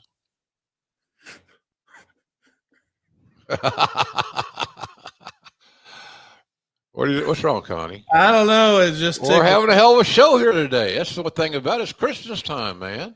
I'm gonna wear my mistletoe belt buckle. Wow, we got JR in full JR mode today. I love it. Listen, you were in charge of making disbursements. Would you ever put a little extra cheese on the Whopper for one of these female talent when they agree to let the gimmicks fly? Absolutely. Yeah, they were properly rewarded. It probably enhanced them going from a good payday to the best payday they ever had. So hell yeah, they got compensated for it. Now you go back and interview some of these people, and they may tell you that I thought I should have gotten more, but that's always the same. That's the same story everybody tells when you're talking about discretionary income. It's an opinion. It was my opinion of what the pay should be. That was and that was the only payroll that Vince looked at that he either approved or disapproved. And he didn't change too many things. He only looked at the top 4 or 5 guys to make sure they were being taken care of, and we moved on. But yeah, she got some extra Gitas, and deservedly so. Let's talk about what's next on the program here. Match 4 is Bob and Crash Holly beating Rikishi, Fatu, and Viscera. It's an awful match. Probably didn't deserve to be on pay-per-view, but we got it. Then we would see Val Venus win the European title over D'Lo Brown and the British Bulldog. That gets a negative half a star. Meltzer was not a fan of that one. I know that this is going to be one of the last times we see the British Bulldog on pay-per-view. Why do you think he didn't have a better, I don't know if this would be a second act, maybe a third act with the WWF here? I think he was burned out. I think the fire had subsided essentially enough that we didn't see the great fire and passion that the Bulldog was known for. God knows that I would have loved to got him back over for the second or third time, as you alluded to. But it just, I think the easiest way to explain it is that the fire, his engine was running low on fuel. I hate to see this era of Bulldog because I can't help but wonder, what could have been. I like the look, him wrestling in jeans. It did feel like he had updated the look a little bit and switched it up. But Val Venus walks away the European title. I don't know that the European title was necessarily all that much to talk about. We didn't need it. We didn't need the European title, Connie, to be honest with you. We did need this cage match, though. It's one of the more underrated tag teams in history, and now they're standing across from each other. It's Kane and X-Pac. And you want to talk about some fun tag team matches? They had them, but now they're hooking it up in a cage. They get 8 minutes and 12 seconds. Kane gets the win. It's a star and 3/4. There's lots of story with Road Dogg and Billy Gunn and handcuffs. And, of course, it's all DX adjacent. It feels like the feud drug on a little too long for me. I know fans grew tired of it. But I would challenge you, go out of your way to see those guys in a singles match, and it just hit for me. But maybe them as opponents didn't work as well. Is that common? Do you think that guys can have chemistry when they're a tag team, but when they're opponents, it just doesn't click as well? Oh, yeah, it happens. It can happen, and it happens probably more frequently than we think. It's all about the chemistry. And sometimes the guys have more chemistry as allies than they do enemies. But it's also good when you get chemistry and you have the good guy and the bad guy relationship. And when they got chemistry together, those two guys, it's good for business. Well, it's also good for business to have Chris Jericho win the Intercontinental title from China. This is the same belt that she won from Jeff Jarrett back in October. And now Chris Jericho is wrestling her on a pay-per-view. They go 10 minutes and 17 seconds. And believe it or not, Meltzer said, this was actually the best wrestling match on the show, wow. Which is a real credit to Jericho because China was really exposed with her bad looking offense, particularly the forearms, but she needs to retire from her repertoire. And Jericho had to sell those. And then even worse, her bouncing off the ropes like someone beginning a wrestling school. He still gave it 2.25 stars. Jericho is wrestling a woman on pay-per-view for the Intercontinental title, and he gets the win. I don't know that he maybe would have imagined that this is what his early run in the WWF was going to look like. But hey, by God, somehow, some way, he's the Intercontinental champion. And when he was growing up, man, that Intercontinental title was a big doggone deal. What'd you think of the chemistry that Jericho and China had together? It's a match that exceeded expectations, Jim. Yeah, I think Jericho showed his amazing skills, his objectivity, his professionalism in his approach to that match. He got out of it all he could because Joni was limited. She was more of an attraction. She was an Andre. She was a whatever. She's what the Big Show should have been, an attraction, and not overexposed. But that's not the WWE way back in those days. But I thought Chris got as much out of Joni as he could, and came out of that match with a decent feeling. And as Meltzer even agreed that he liked it, which doesn't mean anything other than Dave liked it. This match results in China getting a black eye through the course of the match. And this is written about a lot in Jericho's book. Let's just talk about it. This is the big behind the scenes story. Here's what Jericho had to say. At the pay-per-view, Vince wanted me to do an impromptu promo before my match. So I went on about how I was going to become the Intercontinental Champion and ended it off by chanting, "Go Jericho, go." It was a bit I'd use in my first promo with The Rock. It was a big night for me because I was going to win the title from China and become the IC champ for the first time. Ever since I first saw Ricky the Dragon Steamboat holding that title when I was in high school, it became my biggest goal to one day be the champion that he was. I spent the match using unique modus operandi of torturing her injured thumb. I trapped her arms in the ropes and kicked and punched her exposed digit. I stepped and ground on it until she finally tapped out to the rock and roll finisher. Just like that, despite all the shit I'd been through, my dream had become reality. Chris Jericho was the new Intercontinental Champion. When it was over, I walked through the curtain and you couldn't find her anywhere.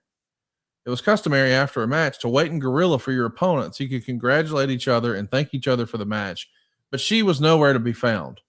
I looked up and down the halls, checking the dressing rooms, and finally found her in Vince's office conversing with Triple H.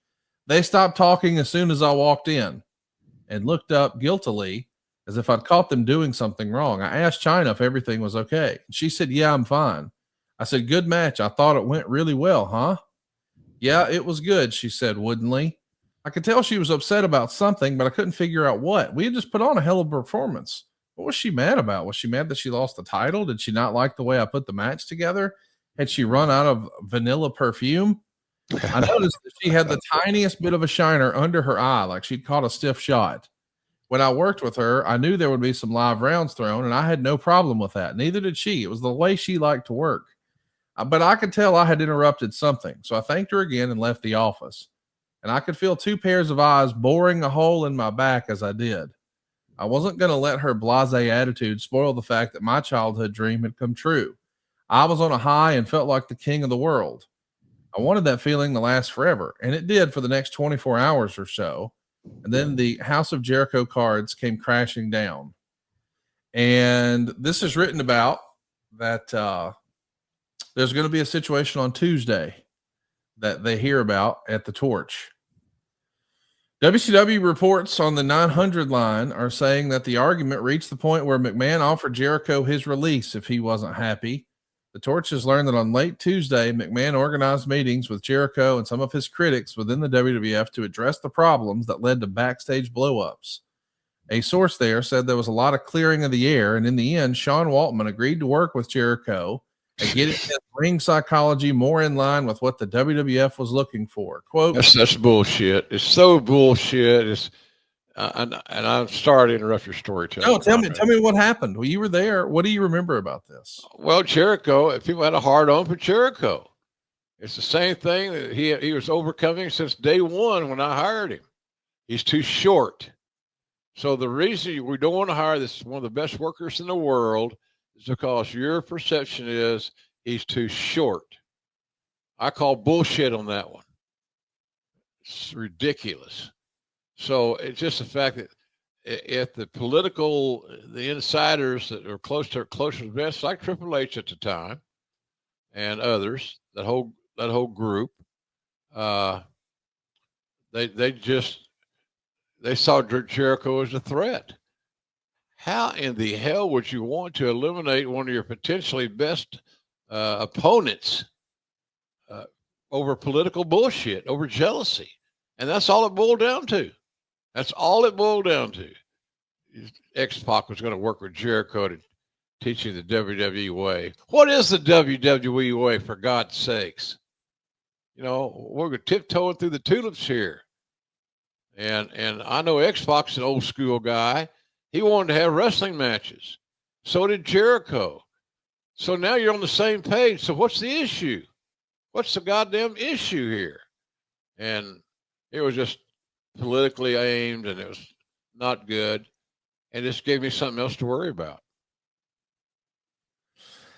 Jericho wrote in his book that when he shows up for TV the next day, he's asked to go meet with Vince. And he says his head snapped Pavlovian, like, I wonder what that's about. But maybe he just wants to congratulate me for stealing the show with China, which Dave Meltzer said, by the way, was the best wrestling match on the show. So he knocks on the door and he finds that Triple H is talking to Vince. They give him a strange look, and Vince says, give me a few minutes. When he comes back, it's Vince and Jack Lanza and yourself. And as soon as he sits down, Vince looks him in the eye and says, what's your problem? And Jericho says, pardon me? And Vince, according to Jericho's book, says, what the fuck is your problem? And Jericho wrote that he said, I'm sorry, I don't understand. And he says Vince launched into him. What did you do to China yesterday, huh? You gave her a black eye. You were stiffing the shit out of her. How could you do that? Caught off guard, I tried to defend myself, Jericho wrote. It wasn't intentional, Vince. It's just part of the job sometimes. You know that. Vince's eyes bugged out and the veins in his neck pulsated as he said in a gravelly voice, how could you do that, man? She's a woman. I didn't think it was prudent at that juncture to remind him that he was the one who told me to work strong and not take it easy with her. Not that I had a chance to get a word in edgewise. It was the Vin man just getting started. You don't have a fucking clue what you're doing out there. You're as green as grass, and it's embarrassing. I was sold a bill of goods and bringing you in here. That's a knock at me. I was sold a bill of goods, and that I was offended by that. My ass. Look at where Jericho, what he did for us, what he's done for every company that he's been working for since that time for over 20 years. I said many times, I might got heat for it. If that's a big deal, in my stage of life, I could give a fuck less about getting heat. It's irrelevant to me because I'm sitting here in Jacksonville. Everything is good. My health is good. My life is good. It's a great week. It's Christmas week coming up. I get to go see my children. Everything is good. But God almighty, that whole political stuff, of all the guys to be half-assed about, and to be criticizing, it's not Jericho. So, but he wanted me to hear that, and I was there, front and center. And Jack Lanza, who was a Hall of Fame wrestler of the Blackjacks, my best agent at that time, and I didn't know he was. I thought I knew he was going to be there. This is how this is going to go. It was simply a matter that Vince had made a commitment to Triple H and Joni that I'll take care of this. And Vince's way of taking care of things sometimes is to be very volatile. Newsflash. Did you know that? So yeah, volatility is the order of the day. And boy, it was volatile in that meeting. Vince was saying, I was sold a bill of goods and bringing you in here. You're not worth the paper your contract's written on. Everybody's complaining about you. You have no respect for anybody here. You even stole The Rock's catchphrase on the pay-per-view yesterday. And Jericho was like, because I said, go Jericho, go Jericho, go. Maybe Vince thought that was too close to Rocky. But before he gets a chance to figure that out, Vince would continue. The problem with you is you're an elitist. You think you're better than everybody else, but you're not. You're the drizzling shits. I want you to go and apologize to China. Oh, there's the bottom line. Now you're getting to the crust of the story. Yes. That's all. He says, from now on, you have to go over all of your matches with X-Pac. He knows how to work. He knows how to put together matches, and you don't. I want you to pick his brain and talk to him about every move you make in the ring. Now, of course, eventually when this is over, Jericho takes his tongue lashing. He gets out in the hallway and trying to figure out what the hell happened. I thought we had a good match. I just won the Intercontinental title. But he sees Triple H in catering, and he approaches him. Hey, can I ask you a question?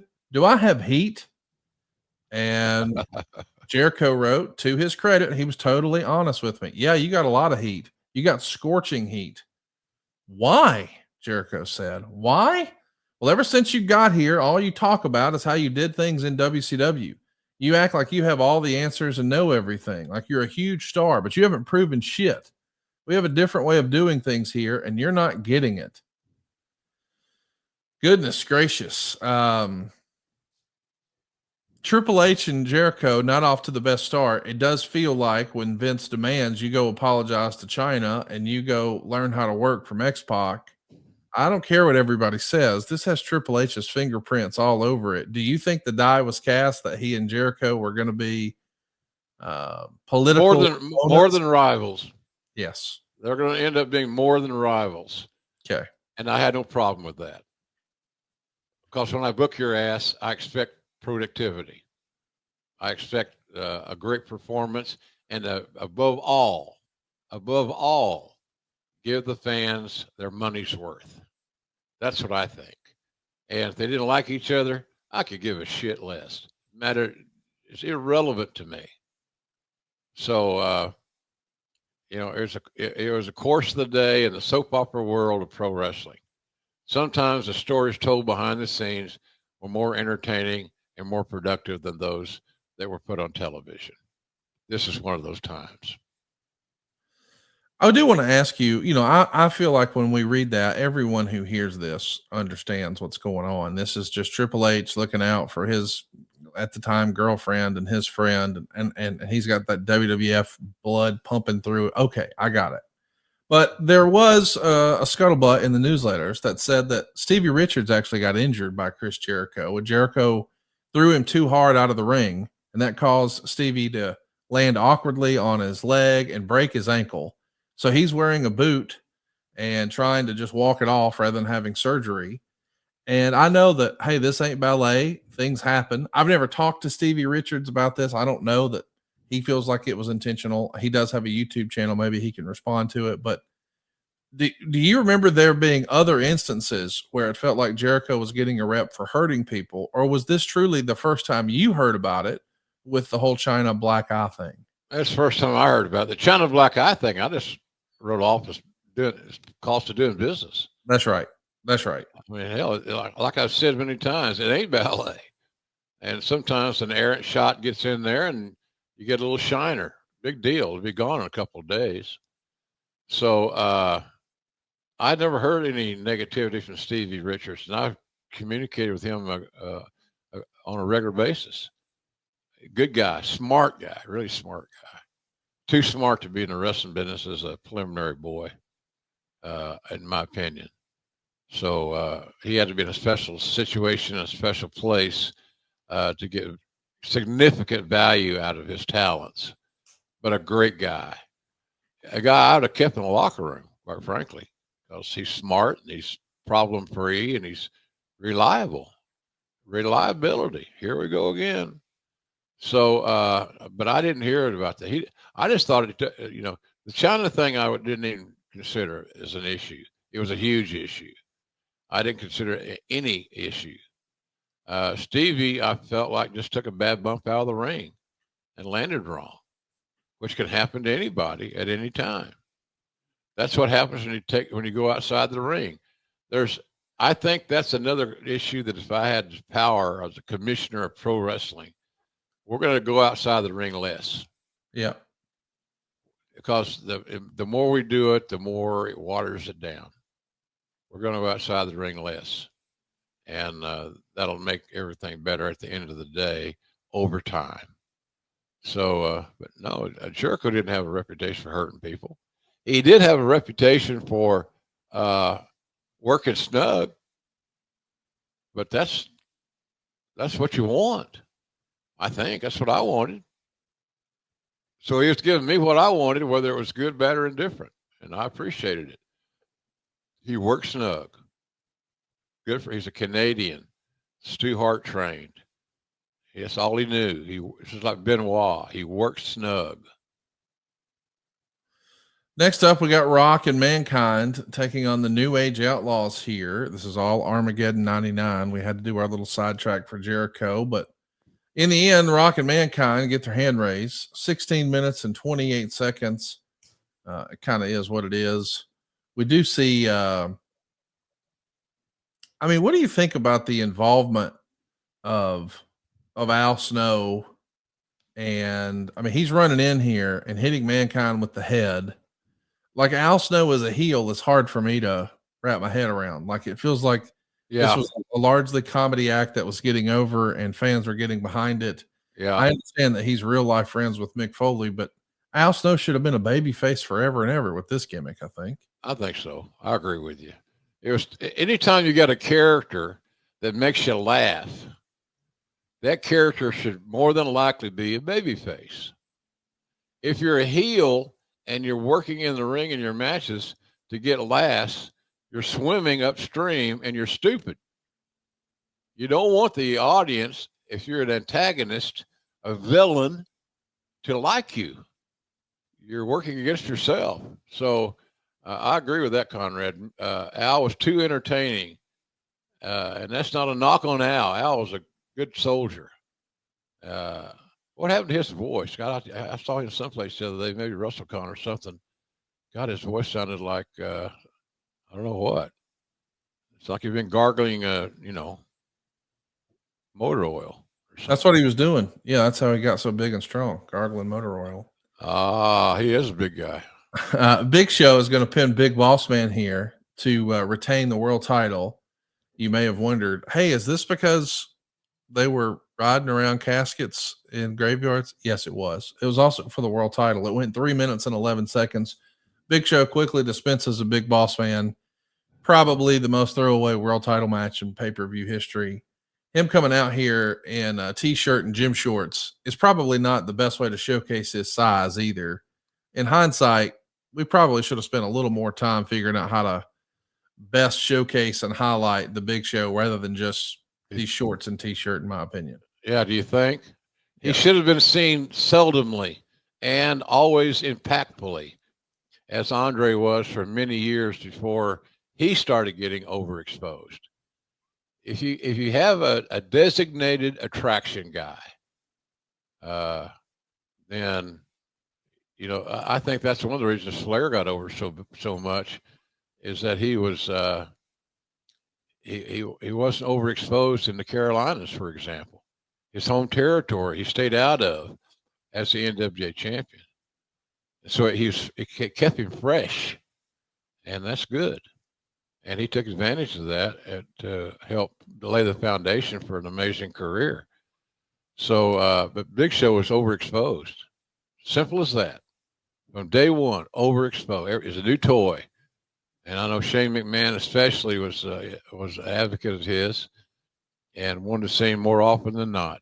And that was a mistake. Well, maybe overexposed is the word for our main event. Triple H is going to wrestle Vince McMahon for 29 minutes and 45 seconds on a freaking pay-per-view. It's designed where if Triple H wins, he gets a title shot. And if McMahon wins, the Triple H and his marriage to Stephanie is going to be annulled. They did a walkthrough earlier in the day, and Triple H actually hyperextends his knee. You see, it's got all that tape wrapped around it. So he does deserve some credit for carrying a 53-year-old non-wrestler to a 30-minute match on pay-per-view. But now he did it on a bad knee that he got hurt the very same day. But the actual match itself, it's all about angle. I don't know if you're going to expect to see any great matches, but there is going to be some outside of the ring physicality. You're going to have people taking bumps on cars and tables and ladders and lots of silliness. But eventually the sledgehammer comes into play. And it looks like McMahon has the sledgehammer and he's ready to lower the boom. And Stephanie jumps in. And she says that she wants to be the one to hit Triple H with the sledgehammer. And eventually he takes the hammer from Vince, goes to hit Stephanie. Vince jumps in the way and takes the blow. There's a second blow with the sledgehammer, and Helmsley goes to pin McMahon. It always takes 2 sledgehammer hits, Conrad. God damn it. When are you going to learn? 2 sledgehammer hits to the face to put down Vince McMahon, by God. The big tease is, though, now that he's won the match, is he going to use the sledgehammer on Stephanie? Is Triple H going to end Stephanie? But instead, he drops it. They hug and kiss. It was a swerve, bro. She's happy to be with Triple H. This is a nice little swerve, and we know that she's going to become a big part of the program moving forward. She's going to become one of the top heels in the entire promotion. She's a star. She's Conrad. She was a star. I doing commentary. I was oftentimes amazed at how natural a heel she was, and I say that in all great respect. There were fewer. It's hard to be a great heel and to make people not like you, and she went right along with it and encouraged that emotion. So we discovered another star in this whole angle, and she and Triple H were a great couple in that regard. They were valuable assets to the success of WWE at that time, and we were lucky to have them, to be honest with you. I know politically people have their opinions, and that's cool. You know, don't believe everything you read in the dirt sheets, but they were very valuable, and I'm glad, like I said, bottom line is I'm just really glad that they're on our team. Well, we're glad you guys are on our team. I enjoyed our visit on the pay-per-view Armageddon 99. I was more interested in the conversations about things that happened coming into and coming out of the pay-per-view. I do want to follow up and let you know that Jericho wrote in his book that after, he finished the TV taping that day, after he got chewed out with Vince McMahon, he just couldn't let it go. And he kept thinking about it. And he tried to call Vince several times, but Vince never answered. So he picked up the phone and he called Chris Benoit. He told Chris Benoit what was going on. Chris is still with WCW at the time. And Benoit was pissed off and said, "Hey, let me talk to Brett and see if I can get some advice." And Brett told Benoit that Chris shouldn't be worried because Vince did a similar thing to me. Vince is like a drill sergeant. He wants to tear you down and then build you back in his own image. Don't get too caught up in that. Would you agree with that? Brett was so right. Yeah. Brett was so right. Just stay on your horse. Don't unsaddle your mount. Stay in the saddle, and hopefully better days will come sooner than later. And of course, as we know for Chris, that happened. He became a big star there and made a lot of money. He had several $1 million years. What's unfortunate is Jericho reads almost word for word what happened in this private meeting with Vince on the internet. And he wonders, how does this get out there? It's not like JR's leaking it. It's not like Lanza is. It's not like Vince is. And there's even speculation in the Torch, and this is real. One WCW dressing room theory is that Nash is still working against Chris Jericho. Many wrestlers believe Nash asked Triple H to make it hard on Jericho during his early days in the WWF, so Nash wouldn't wind up looking bad for not pushing him while he was booking in WCW. The same theorists point to Nash telling Goldberg not to work with Jericho as an example of his problems with Jericho. Listen, if there's nothing else in wrestling, there's going to be rumor and innuendo. There's going to be speculation. There's going to be dirt. Oh my but what God. do you make of this silly?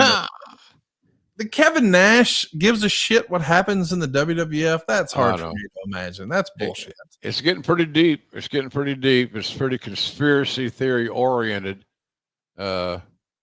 It sounds like a David Chase script. He's the guy that created The Sopranos.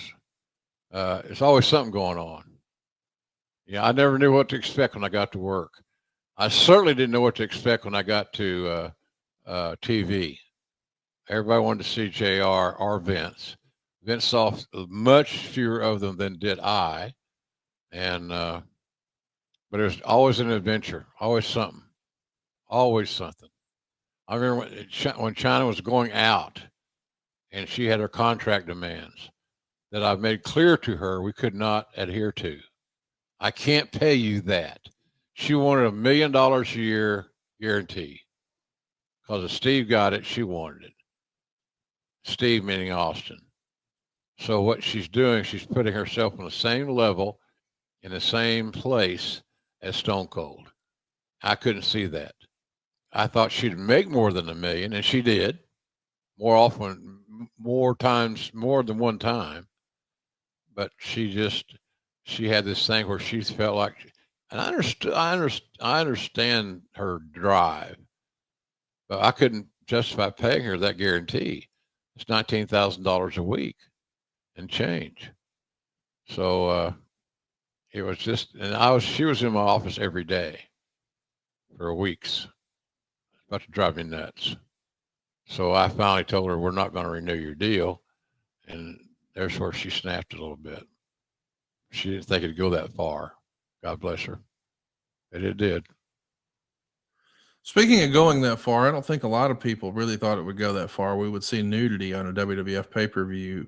Was there any backlash from the boys or the talent or the people within the company about the decision to allow the cat to reveal herself on pay-per-view? I think it was the basic way of describing the boys' reaction, Conrad, was eye rolling.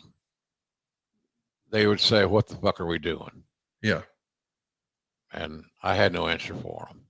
That's really when you feel less than as an administrator, when you don't have any answer for the talent on a certain topic. Because I didn't agree with it. I didn't agree with the nudity. I didn't think we should put the cat or anybody else in that position. You know, we had plenty of women that had much bigger breasts than Cat that we could have put out there if they wanted to go and earn an extra payday. But it just, the boys just eye rolled their way right on through, like, here we go again. What are we doing? So, and then they want to go focus on their work. So that's kind of how I saw it. Eye rolling was the reaction. I do want to ask you about Sean Stasiak. We've covered a lot of ground here. I don't know when we'll talk about him again, but the Torch would write, just days after being suspended by the WWF for secretly recording conversations with other WWF personnel, the company fired Sean Stasiak, and Jim Ross released a statement. Sean Stasiak is being released by the WWF. We wish this gifted young athlete nothing but the best, end quote. It may not have been Stasiak's wish, since he's said to have been humiliated by being caught. One WWF wrestler told the Torch, quote unquote, everybody was hot at first, but the emotions have now switched from anger to pity. Did you feel bad for Sean Stasiak when it was all done? Yeah, I felt bad for him from the day one because he was so focused on being a star and following in his beloved father's footsteps. They had like a 3-day run as the WWF champion. He lived for his dad's legacy, and I admire him for that. But it almost made him, he backed himself into a corner, and he was going to become hard. He was hard to read. He was always upset. He seemed to be always insecure. I think insecure would be the word I would describe it. Not a bad kid, looked great, but he was very, very insecure. And but what he did was a mistake that we couldn't go redo, and we had no options. At least that was Vince and my opinion on it. We have no options but to let him go. We should talk briefly about Shawn Michaels. I want to get this little tidbit in, and then we'll put a button on this week's episode. I guess in this era, ECW is pretty much working like a developmental territory at times for some WWE talent. They've been working with Vic Grimes, who's under a WWE contract, and maybe they're asking Paul Heyman to work with Glenn Kolka and Mick Tierney, but he's asking for January 9th, 2000, the pay-per-view show. Could we get Shawn Michaels to make an appearance? And we know ultimately that doesn't happen. But do you remember that ever being seriously considered? Would Vince have ever allowed Shawn Michaels to go make a one-off appearance on an ECW show? He would, but he didn't.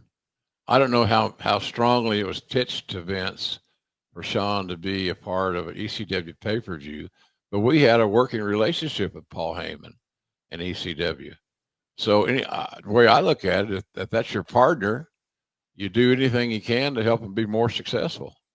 It helps you at the end of the day, because at the end of the day, all those stars, Dudleys, etc., I was going to get them. They're coming to work for WWE, and they deserve to be there. Great talents. So it was more than a developmental area. It was a landing spot. It was a part of departure. You take off from ECW and you land in WWE is a nice trip. Well, we hope that you guys have enjoyed the trip with us today at grillingjr.com. If you haven't already, go hit the subscribe button, turn on your notifications bell. That's your home for all things JR and this podcast. Of course, if you just can't get enough JR, can I recommend jrsbbq.com? Yeah. They got something for everybody. So if you don't have exactly what you want when it comes to Christmas morning and Santa wasn't as good to you as you hoped, well, no worries. Hit the hot tag at jrsbbq.com. We got autographed collectibles, we got books, we got action figures, we got trading cards, but we got more sauce than you can shake a stick at. We got barbecue sauce, we got ketchup, we got mustard, we got hot sauce, and we've got the all-purpose seasoning. Something for everybody at jrsbbq.com. And Jim, you always say it costs nothing to look, right? Not a damn thing, Conrad. And I think a lot of folks aren't aware of all the variety of things that we have on our site. jrsbbq.com, as Conrad said, it costs absolutely nothing to look.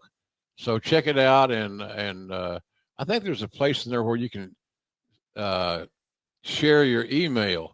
That way, when we have specials and sales and things like that, our best customers should be made aware of early, you'll get a notice on that. We're not selling the list. We're not making ourselves a nuisance. I hate that myself. So, but we've had a real good year. Thank you all for helping us make it so successful. And but check the site out sometime. It's a great place for birthday presents, birthday gifts, I should say, and certainly here at the holiday time. So if you got some of that extra Christmas geetus laying around, send a little JR's way. We appreciate it. Thank you very much. And we thank you for joining us today. We know there's a lot of choices out there in the pro wrestling podcast landscape, and we appreciate you guys having another full year around the sun with us. Today was a lot of fun, and there's more fun on tap. We'll be back sooner rather than later, right here with the voice of professional wrestling, Mr. Jim Ross on Grilling JR. Jim, thanks for all the time today, and hope you have some safe travels this weekend. Thanks, buddy. Merry Christmas, everybody. Appreciate you being with us, and tell a friend about our show, and we'll see you right here next week. Thanks very much. Hey, it's Conrad Thompson here to tell you a little more about what adfreeshows.com is all about. Get early, ad-free access to more than a dozen of your favorite wrestling podcasts every single week, starting at just $9. That's less than 20 cents an episode each month. And yes, you can listen to them all directly through Apple Podcasts or your regular podcast apps. How easy is that? Ad-free shows also has thousands of hours worth of bonus content and docuseries like Title Chase, Eric Fires Back, Conversations with Conrad, and The Insiders. Plus new series like The Book with David Crockett, Monday Mailbags with Mike Chioda and Nick Patrick, and a whole lot more. And you want to talk about early? You can't get any earlier than listening to the shows live. You can be a part of the live studio audience as we record the podcast. Plus, ride shotgun alongside your favorite childhood heroes for live watch-alongs, Q&As, and other interactive experiences every single month. Come on now, see for yourself what thousands of other wrestling fans from around the world have discovered, that adfreeshows.com is the best value in wrestling. Check it out today, and hey, when you do, the first week is completely free. adfreeshows.com.